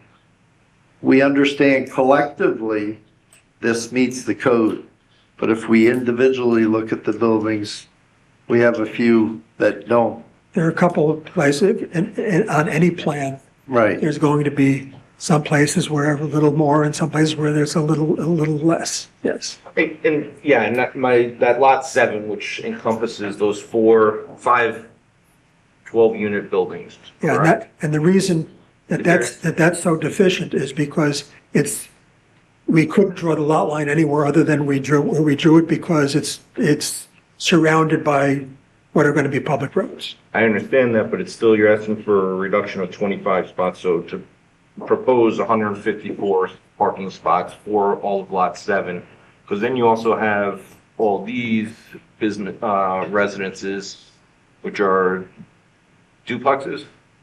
They're called quads, but Quads, they're 4 units in a building. So you're looking at 4 to 8 cars for each one of these units. And they each have 4 garages. So they'll each have their own garage. Then we have the community center here, which they'll be, I would imagine, is gonna be popular at many times. And then we start getting into, Right, and there's parking, it seems to be very sparse in this residential area, and I guess in the commercial area, it's a lot. My concern becomes, and I know we want it to be a residential walking community, but we're still gonna have commuters, and we still could have 18-year-old women or kids walking in darkness. I know there's gonna be lighting, but it's still a large complex that you have to worry about kids or elderly walking in an area like this on their own. Mm-hmm. So that may have to, groceries that may have to park in that commercial area and walk all the way down because all the parking spots for the residential area are full. So if you're deficient by 24 spaces and you got 12 units, you aren't deficient in spaces, you're too heavy on buildings. Can I make it, sorry, I'm Kelly Leibel. Can I make a suggestion? We have our facts in front of us. We're going to be back to you at the next meeting, and we can bring lot by lot a calculation of parking and then specifically have that in front of you, units and so forth. Okay. Because we think we have sufficient parking. I think it's more appropriate to look at it on a entire project basis. And I understand that you're looking at it on individual lots, but again, this is how we've drawn the lines, understanding that this is a project to be reviewed in totality. So Well, we'll come at the next meeting with. When you drew those 15 lot lines, Yes. that was done for funding, right? It was for financing. Financing. Well, it generated this chart that Correct. Roy's looking at. Right, but we have to understand. Yes, this is I a know. project that we're looking at in totality, not each individual box. So like at 55 and 82, the plaza was not like almost at capacity. Then Salsa what is the restaurant? You have Casamigos. you have Landmark and Casamigos. Well, you have the bank who has like half the plaza's parking. Well, when the bank's closed and Casamigos is busy and Landmark's busy, almost the entire bank parking lot is full of cars. So those spaces are being used twice. Yeah. So I think Kelly makes a good suggestion that let us. Let's come. Yep, that's fine. Let us give you an appropriate answer. Just remember, the county thinks there's not enough spaces. Too many. Oh, I'm sorry. I don't know that I'm arguing too many or not enough spaces. I'm just concerned with the lack of spaces in this area. I mean, I could agree in this area, maybe we could cut back a little bit. I don't disagree. You know, that is, I think when you start looking at that sea of asphalt where that was one reference there in that large parking area. But I just look at the residential section in that lot 7, potentially not having enough parking. Okay, we'll come back with the number of units and the number of people and the number of parking spaces, and then we can discuss that at the next meeting. So we'll all have the same documentation in front of us. Okay. Okay. Very good. Thank you. Good idea. Okay. Okay, back to me. The county suggests that the applicant accommodate alternative modes of transportation by including a bus stop and a bus shelter. These have been added to the plans, and it looks like Umberto is going to show us where. Correct. Sorry. So. This is the Dutchess County Loop Bus or whatever, the Dutchess County Bus. I Or school was, bus. The county. County bus. yeah, the county bus system, yeah. So, we located 2 bus shelters at this location. It's adjacent to the town green. So we have one at this location, and one across. So to accommodate both ways of travel. I just wanted to point out, all of that has to, so we have to show that to the planning board, and then those locations need to be coordinated with the county. So your feedback on that information would be helpful, so we can start that dialogue. Okay.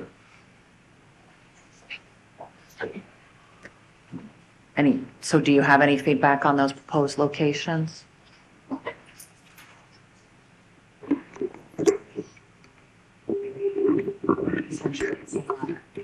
Large, what's going to be the focal point? It's right next to what's going to be the focal point of the project when you come in for that green. There's really nowhere else that you could put a bus stop, I think. That's fluid. Right.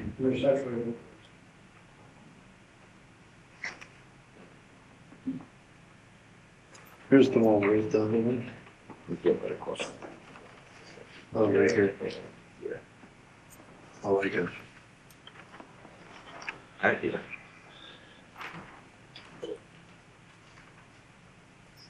Then they would have to navigate that. You're asking them to navigate this little, in theory, if they're coming down, going up, they're gonna navigate this little curve in the green there, or? That's one of the things that we do with them is, so we'll show them our proposed location and your, agreed upon at this point location, and then we'll start to coordinate with the county. They may object to that and they may have an alternative location, but this is a starting point. This is where we think it should go. And then we would come back to you with any feedback. If it moves, we would have to do an amended site plan approval or do a field change with the planning board. I'm all right with that location. Yeah, I'm okay with it. Okay, thank you. The next is that the site plan includes short-term and long-term bike parking. The current plans show bike racks along Route 55, and I believe the applicant will add additional bike racks and is looking for any feedback you might have on locations for that. So, again, sorry, it's just a bit hard to. So we have bike rack locations along Route 55. We have it between buildings 2 and 3. Right here. Between buildings 4 and 5 at this location here. And I think we have another one by building 6, and I can't locate it. We also included some bike racks. I mean, this will be on the next plan. By the town green, we'll have a bike rack between buildings 9 and 10 at this location. And a bike rack between buildings 7 and 8 at this location. And then lastly, we added another bike rack by the clubhouse or recreation building at this location. So what's the total number proposed? Currently, there's, I think, 3 or 4 at the Route 55, and an additional 3 inside the site, so 7 bike rack locations. You said you thought up by building 6, somewhere around here? Sorry, I might be incorrect in saying that, but we'll locate them in the next plan.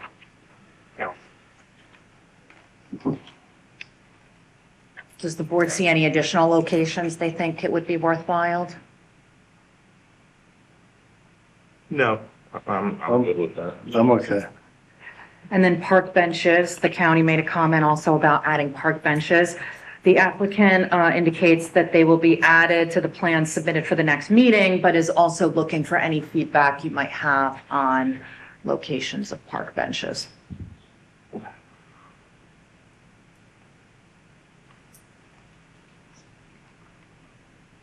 What's the total number of benches now? Is there any?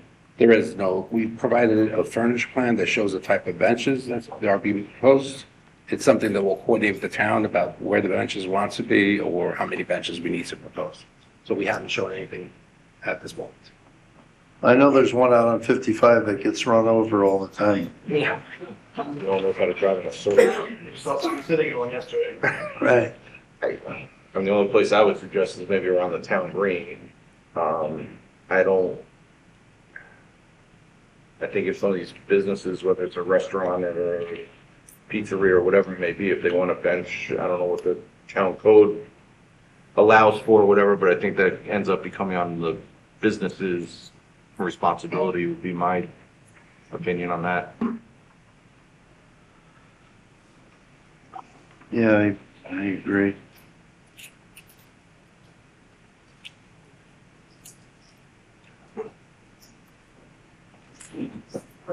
Okay, we'll show benches on the town green. We'll provide some on the next plan. And that's the only place I would think Yeah. you're trying to entice or kind of a community feel of whether kids are playing in the park there or whatever, that a parent or someone wants to sit down and watch. I would think that would be the area to do it. I think it'd be incumbent on the businesses if they want something else, because I think then if you get into the residential area, then I think you kind of ask for loitering or problems.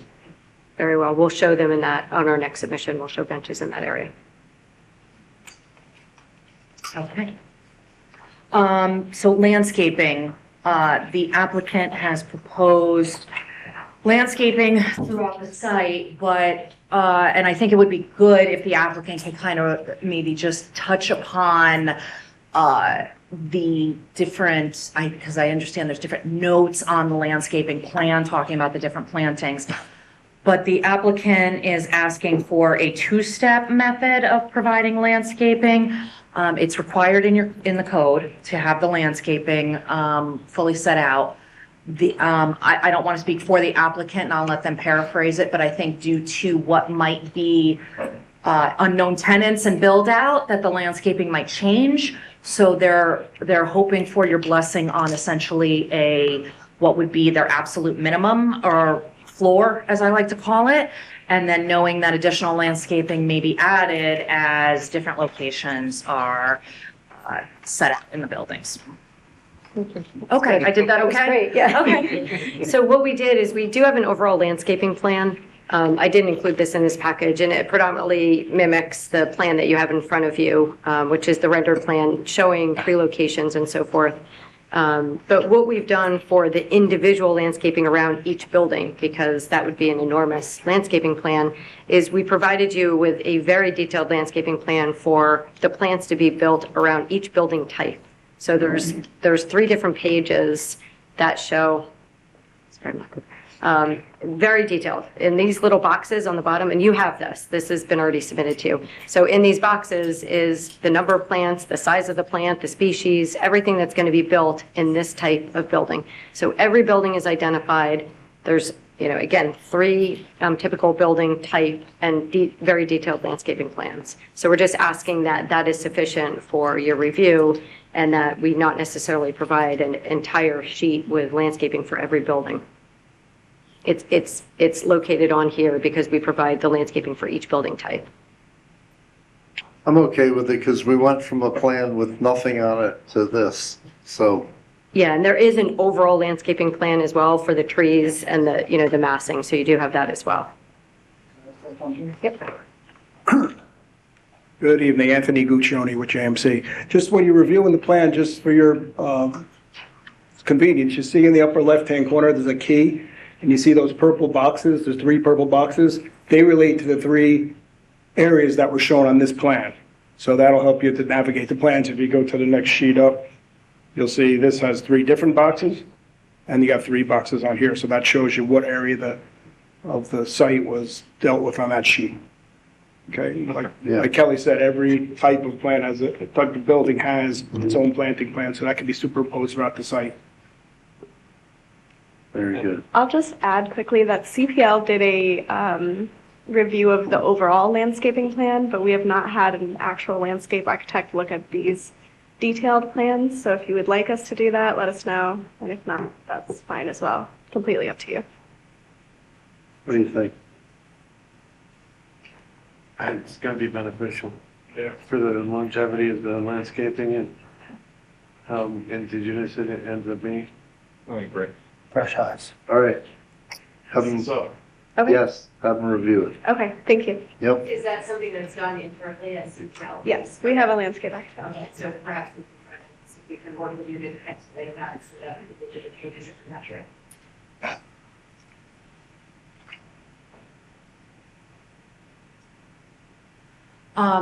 In line with that, just touch upon street trees.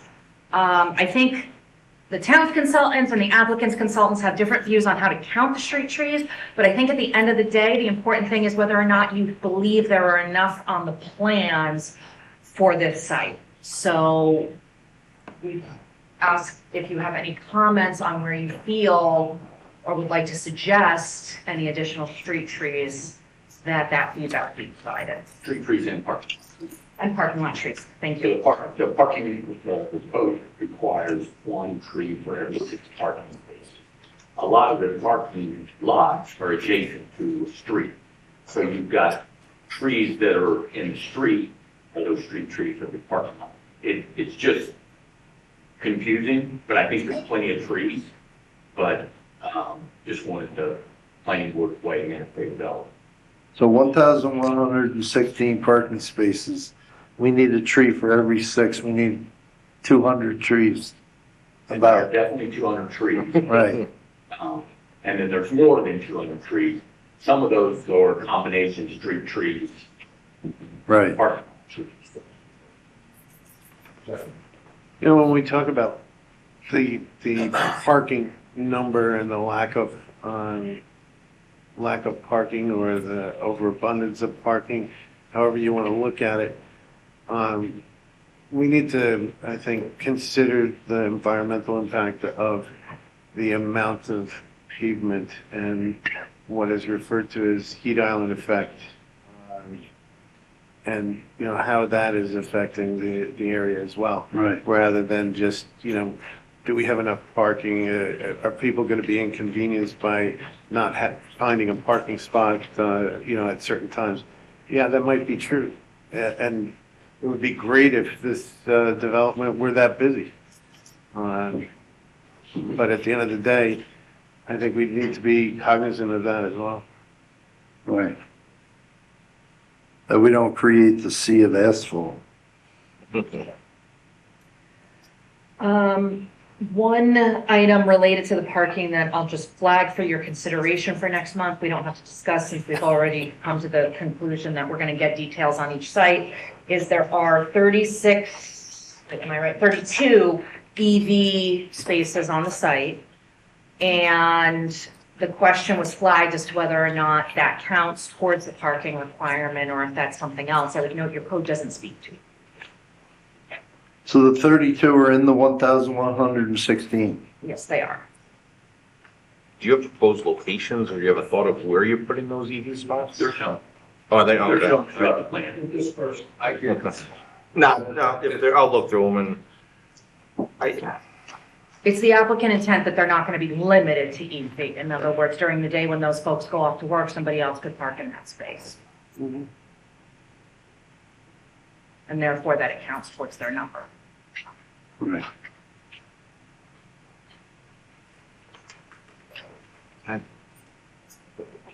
Question. Yeah. Or you Do you have a question? Yeah. I have a question. If we could just back up for a second, I might have Sure. missed it. But was the board generally satisfied with the number of street/parking trees? Or did we need to discuss areas that you felt were requiring additional trees? Where is it that you disagreed with them on the count? I don't think you disagree. Well, I'll let you. Yeah, what is so much that? Or it's the way you count them? Right, it's just, so lot 8, where the, recreation center, that's got, trees along the parking, which is also along the street. And then you've got, lot 6, which is, kind of the same similar situation, where you have a parking lot into that, but, So it's the same thing with these lot lines, how you, Yes, Yeah. it's the exact same thing. right, yeah, so you've got the trees along the street that are Right. also along basically the, and so it's how you count them, and I think there appear to be plenty of. Not to jump in, but is the question that you feel it meets the intent of the code? Yes. And you're looking for either confirmation or opposite from the board Right. that you feel that that's the case? So the code does have a specific number of trees, and then it also says discretion of. right. Well, Roy and Kevin are staring at this chart. That's generated by the 15 lot lines. But overall, it meets the code. Okay, I had to, yeah, I know. It's the same as the parking. It is. I would put I'm okay one with- tree- I'd put one tree right there. Not good. Okay, so, I'm not going back to the EV point unless anybody has a question. The next. Any questions, Evie? All right, The next item to review Hang on, is, hang on. just come to the speaker, the microphone. You are the speaker, the So I microphone. just want to confirm that the board is agreeing with our conclusion that those 32 spaces should count in the overall parking. Yes. Yeah, some percentage of people are gonna be driving electric cars anyway. It's either gas or electric, and so you've got parking for everyone. Now, on that topic, and I'll reference the first presenter, are we into the same regulations or town code that this Valero gas station wants to put EV charging stations in his lot? I We don't can't think they're gonna pick be, on one I don't and think not there's the gonna other. be the type 3 chargers that use those big giant, correct me if I'm wrong. Okay. They're gonna be like type 2, those are Okay. The much residential slower, instead of type, taking yes. 30 minutes, it takes like 8 hours to charge. And we're also not a fueling station. Yeah, they're just a small box, that doesn't use tons of power. Bring it up. Oh, yeah. Fire chief. All right, so buildings 12 and 14, which I don't have the exact measurement, but prior to approximately a year and a half ago, the town code limited building length to 150 feet. In the town center, the town board made an amendment where you can go up to 225 feet. I don't believe these go. These are 221. Oh, okay, so it was close. And the question though is that the planning board needs to review, A, that the appearance of the proposed building or buildings will be compatible with surrounding structures and with the appearance of the overall town center business district. Also, you're permitted to impose conditions on any such approval, including incorporation of specified design features in the building and its surrounding lighting, hardscape, landscape in order to assure such compatibility. So the goal here was to avoid long, flat walls, essentially. Some fenestration, some features that will reduce the appearance of a long structure. Go ahead. I was going to say, not to speak for the applicant, but I believe architecture was going to be revised and resubmitted to be discussed next month as well. So it'd be great to get some initial feedback, but just bearing in mind that those buildings might be slightly changed the next time you see them. So I think we would use the word sort of renovate or modify, not significant changes to the building, but we mostly we're looking at colors. So let me just bring up, so that's this building. So those are 12 and 14. So we tried to provide varying materials and dormers and so forth and breaks in these buildings. So we also have,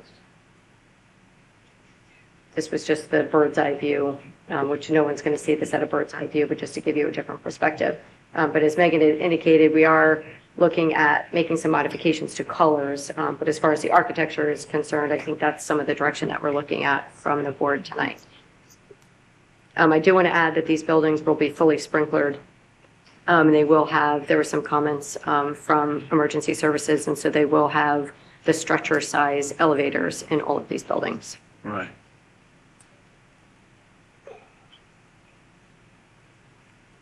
The balconies were, I know there's a question on the balconies, whether they're the Juliet balconies or making them more full.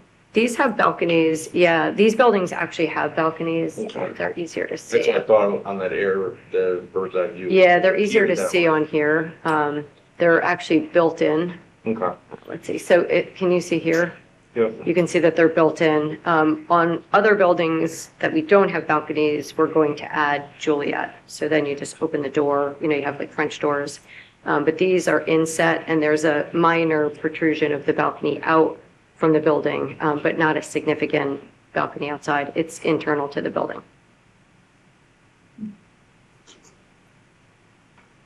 So, the elevation. 'Cause I think this is what we're focusing on is, this was not intended to look like one solid flat building with the breaks in the architecture and the colors and the materials. The breaks in the facade are what, 2 feet? or Minimal, yep, 1 maybe foot, some 2 nice foot. Just- Shadow line. Just to give it some shadow, correct.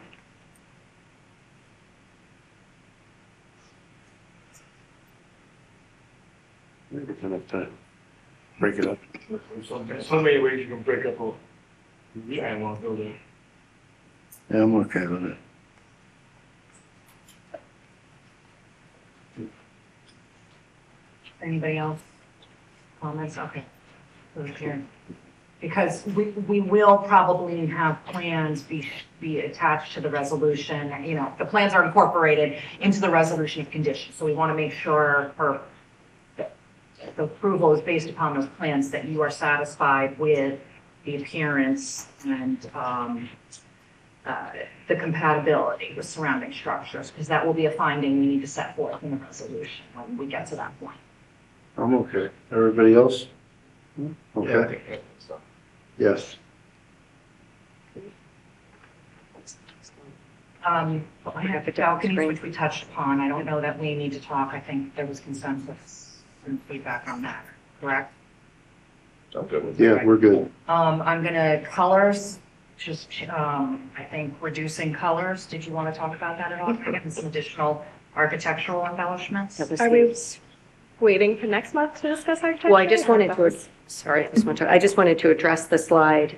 So the board saw the building, I think, that we were referencing of reducing the colors. Again, the architecture is going to stay, but we're going to make some minor tweaks to the colors, and we're going to present those to you for the next meeting.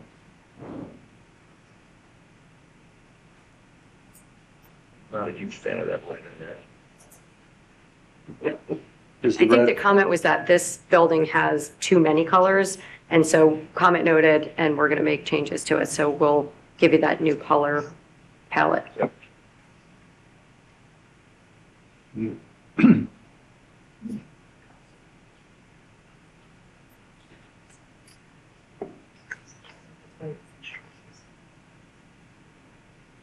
I'll just go back to the plan. Oh.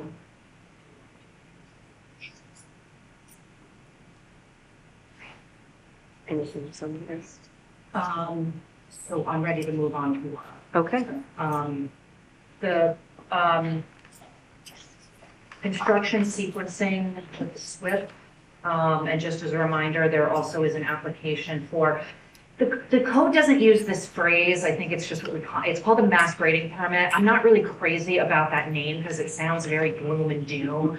But the point is that it's grading that goes beyond what is permitted in the code without a special use permit. And because they may be grading this site for 36 acres prior to satisfying all the conditions of the site plan, they're also obtaining a separate permit. So I think Greg's going to talk about some of the construction sequencing.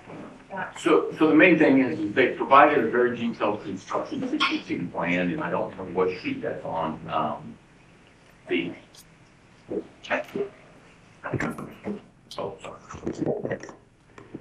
They provided a very detailed construction sequencing plan.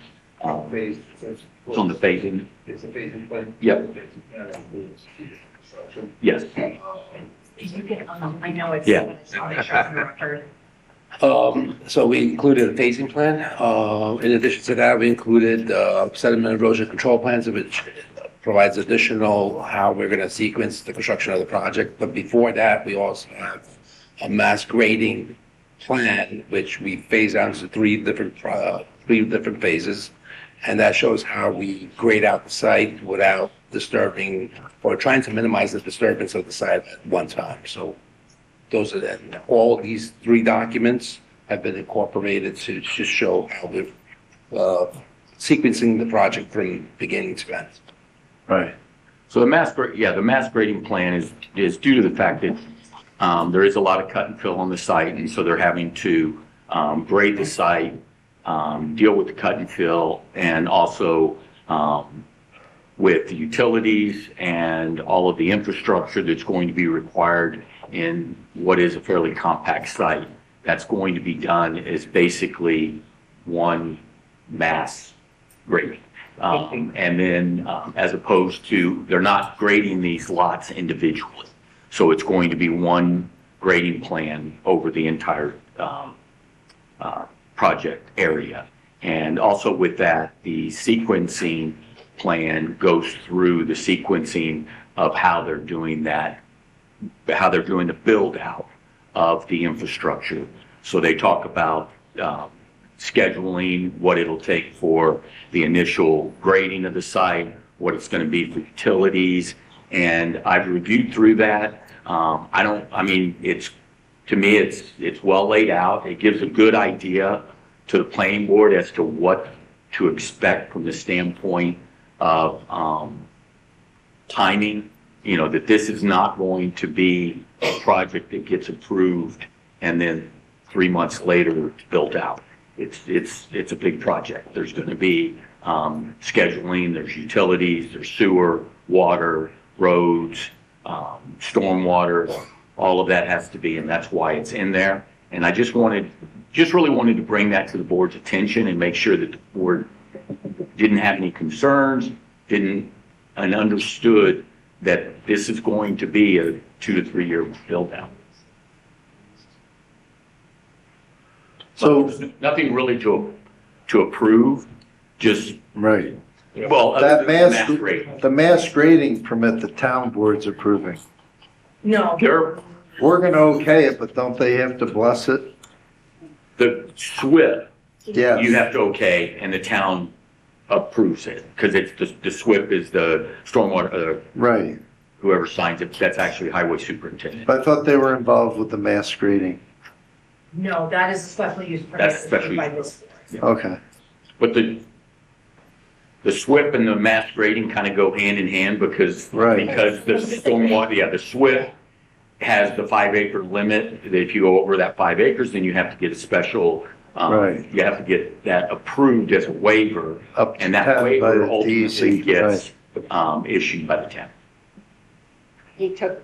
Go ahead. He said what I was Go going to ahead. say.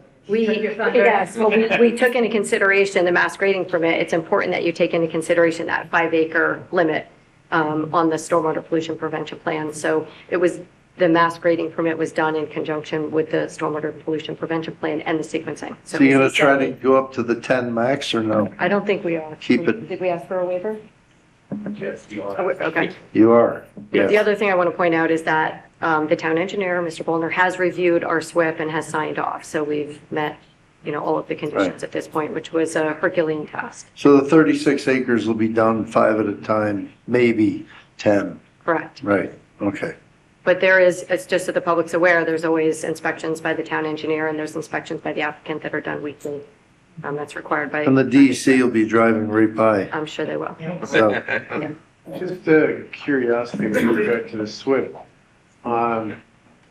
Is that like a phased, because I do these in practice and maintain them, but is that like a phased closure? Yeah, To establish the final surface in areas, and then you are able to close off certain. Yes, as an area is completed, you'd stabilize it, either with seed or stone. There are different ways to stabilize it, so it's considered not exposed anymore. So we do that. One thing I wanted to point out is that in the first phase, which is the largest phase, 10 acres of that is environmental improvements. The Blandings turtle, we're tilling the Hoosick soils, and we're planting trees for the bats. So 10 of those 36 acres are really just doing environmental improvements up front that were part of our wetland permit from the DEC. And the other thing with this, we'll do inspections twice a week instead of once a week when you go over to 5 acres. That's a DEC requirement, so we will comply with that as well. You'll have somebody on site or they'll come, yeah, okay. And turtle class and everything. Yeah. Yeah. So the Yes. erosion controls, make sure. Right. I just had to sign today for my turtle class. So, yeah. So then the last 3 points, which I'm sure Greg's going to want to jump in on as I go over these, are things where there needs to be specific determinations made by the planning board. One of them under section 24035 H1E on lighting, so typically lighting is not allowed to cross property lines, but because this is being designed as one overall site, the board needs to make a determination that the illumination that crosses the property line does not produce objectionable light or glare that crosses property line. Did I get that right? Yeah. So the question is, again, as we get to the point of if we're writing this up into a resolution, we're going to need to know that the board has reviewed this and agrees with this, because we have to make a specific determination. Well, you're lighting parking, right, and walking spaces, there's a minimum foot candle that is required on that, so you're gonna have to cross lot lines with your Correct. It's clearly understandable, but because it's in the code, the light cannot cross property lines. It needs to be a finding by the planning board that they recognize that under this circumstance, that the lighting crossing the property line is. For safety. Yeah. This is back to the 15 lot. But there really isn't a neighbor anyway, though. No. It's No, it's unto itself. if you look at the project as a whole from the standpoint of the perimeter of the project, there's no light spillage off the property. It's just, these are 15 separate lots, so the light spillage Okay. between the lots, but that's the way the code's written. So that's why. Yeah, it makes sense to look at it as one. So you might be bothering the turtles with the light. This is one of those issues that makes sense, but because the code specifically requires a determination, we just need to make sure that you have looked at it, addressed it, and agree with it, so that when we get it, that we can look at it. So the next. I'm okay, everybody okay? Okay, next. I know we talked about this a few times, and I don't think we've ever. Hang on. She's queuing me up. I'm getting ready. Yes, I think she knows what I'm going to next, is that the streetlights, the code requires that they be between 15 and 20 feet tall. And the question that has been raised is the proposed streetlights here, the height is over 15 feet, but the decorative feature's over 15 feet, but where the actual light bulb is, I think, is below the 15 feet. 14. Yeah. And the question is whether or not the planning board feels that meets the intent of the code. It's because of the design of the light, the way that the light is structured. These are streetlights? These are streetlights. Do they, Parking lot, yeah. do they overhang the street? And will it interfere with commercial vehicles that may enter the property? Would be my only concern. Well, if the light's at 14, your tallest commercial vehicle's gotta be under 12, 13.6. okay. So, Okay, that's my only concern. Having dealing with enough bridge strikes. But that was the only thing. So it's, again, kind of a technicality. The fixture itself is below 14, or below 15 feet. The top of the fixture is below 15 feet. That's up here. Okay. Karen? I'm fine. Any I'm concerns? okay. No? I'm okay. Okay. And then, the last one is the grades and and so, section 240-42F allows the planning board to approve grades that exceed 3% but remain below 5% in its discretion following review of the overall grading plan. So again, because this item specifically calls in your discretion, we want to make sure, and I'll let Greg go. Something that the planning board has approved on other occasions. The parking lot limit for grading is 3%.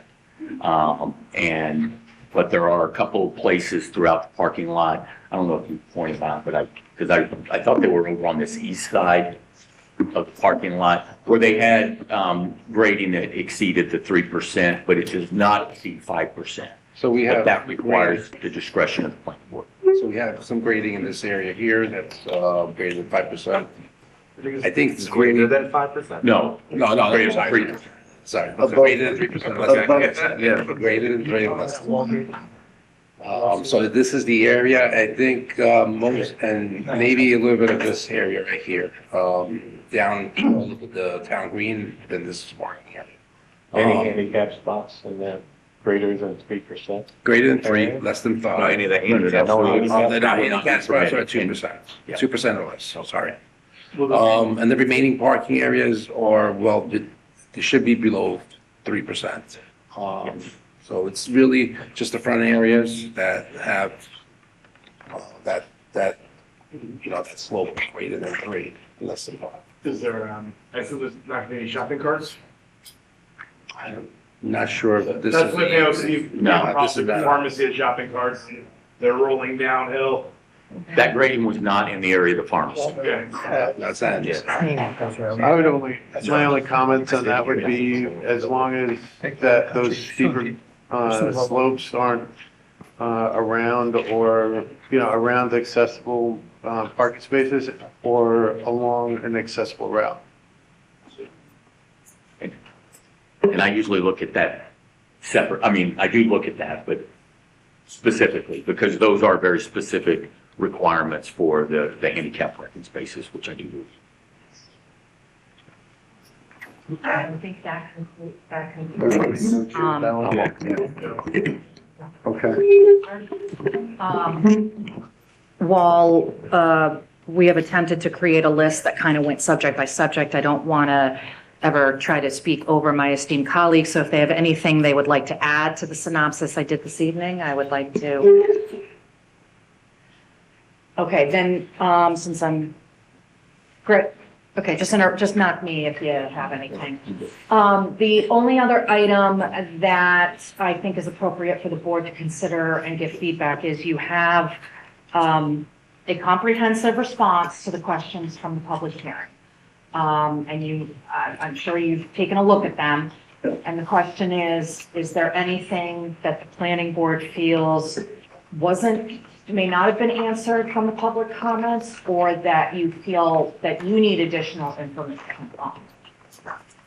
You want me to go through this whole thing that I highlighted? We may be having breakfast here. Not necessarily all of it, but. So I did read this entire book, believe it or not, and got quite an education on this from the onset. There's a lot in here. Steve, remember when I said you're 2 credits away from becoming a bio expert on bugs, turtles, bats. You could probably get a degree in that, and listening to the 3 hours when we read the environmental impact statement the one night. We also have very expensive consultants. Right. So I'm okay with everything I read in here.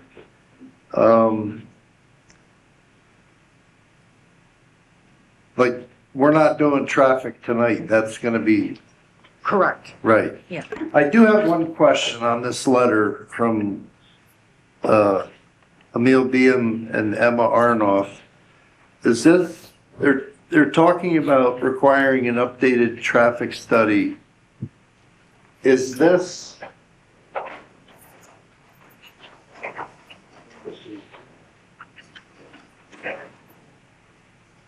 New York State DOT 2024 traffic study update satisfy this letter? You know what I mean? They're asking, you've read this letter? Come on up here. I'm not a traffic consultant, and so Phil really is not here. He'll be here next month, but Yeah, yes. we don't have to answer Yeah. this tonight. Yes, But I want to be ready for next month. we will be ready. Because I want this letter addressed. And if this is the answer, then it's been. We believe that is the answer, and Phil will be here next month to explain that to the board. Okay, thank you. You're welcome.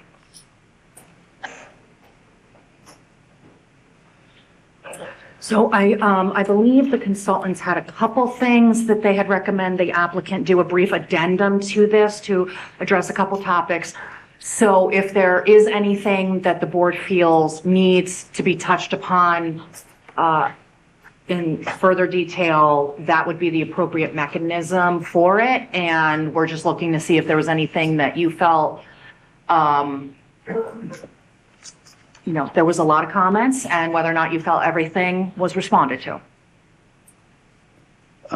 I think it was. I mean, I don't think you're going to answer some of the people's concerns. Like, I'll just give you one example about traffic. The intersection of Titusville Road, Bushwick, and Route 55. That covers the New York State DOT, the Dutchess County Highway Department, and the town of LaGrange. So to improve that intersection, all 3 of those would have to comprehensively agree on what to do with it. So we'll handle all that next month. So, yeah, I'm okay with the way they answered them. Okay. You know, everyone else? Okay. But if they have any other concerns next month, they can, I mean, there are going to be comments, but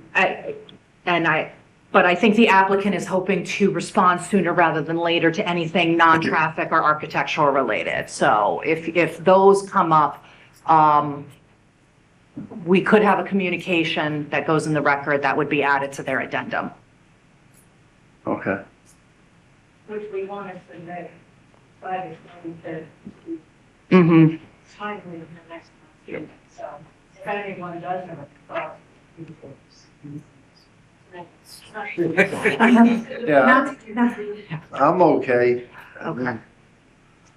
Yeah, I've read this entire thing, so I'm okay with it. Anyone Sounds else? All right. We're okay. All right, sounds good. So I think I am done. You don't have anything? Okay, so, I think. Should we actually get Jennifer on the record? Or no, it's okay? Well, she didn't speak into the microphone. Oh, well, she was just commenting about wanting to get for the 25th. I don't know, Right. yeah, but Okay. unless there's anything else she wishes to address this All right. evening. But I think at this point, now that all the consultants have weighed in, if there's anything else that you wanted to ask of the applicant before we finish tonight's review. I asked what I wanted to. You guys have anything else you want to ask? A lot of the stuff that we asked, you're gonna answer, right? Yeah. Anything else you want to ask? No, I'm looking forward to improvements on the plans. Right. Can I throw in a Stacy question? Because it's maybe way too late, but is there any consideration of permeable pavement? Can you then step up to the mic, please? Thank you. In light of the sea of asphalt, is there any consideration of using permeable pavement? I've read that it can improve the stormwater management, and it needs to be swept maybe twice a year.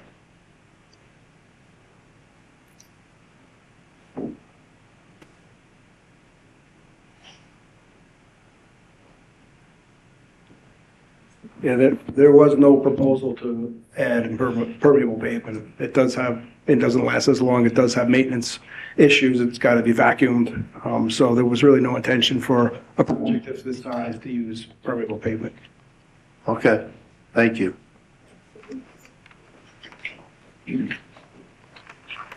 Anything else? No, I would just say, is there anything from the applicant's team they'd like to say before we wrap up this evening? I'll just conclude is that we are making a submission for the next planning board meeting, and so we will address traffic and then the minor changes to the color on the architecture and signage. So we're just trying to wrap up the remaining signage. For the businesses and et cetera, or? Yeah, one of the things that the board needs to review is the monument signage, and then what the standard signage would be on the commercial buildings. And so we've developed a template to use for all of the buildings. And then if a tenant comes in and wants to change it later, they would have to come back to the board. So we're giving you something to approve. So you have a plan with colors and design and so forth. And again, if another tenant wants to come in at some later date, they'd have to come before the board to get amended site plan approval. So it'll be traffic, signage, and then the architecture for next month. Thank you very much. All right, thank you. We're good? I think we are good to adjourn. Anybody else? Motion to adjourn. Second?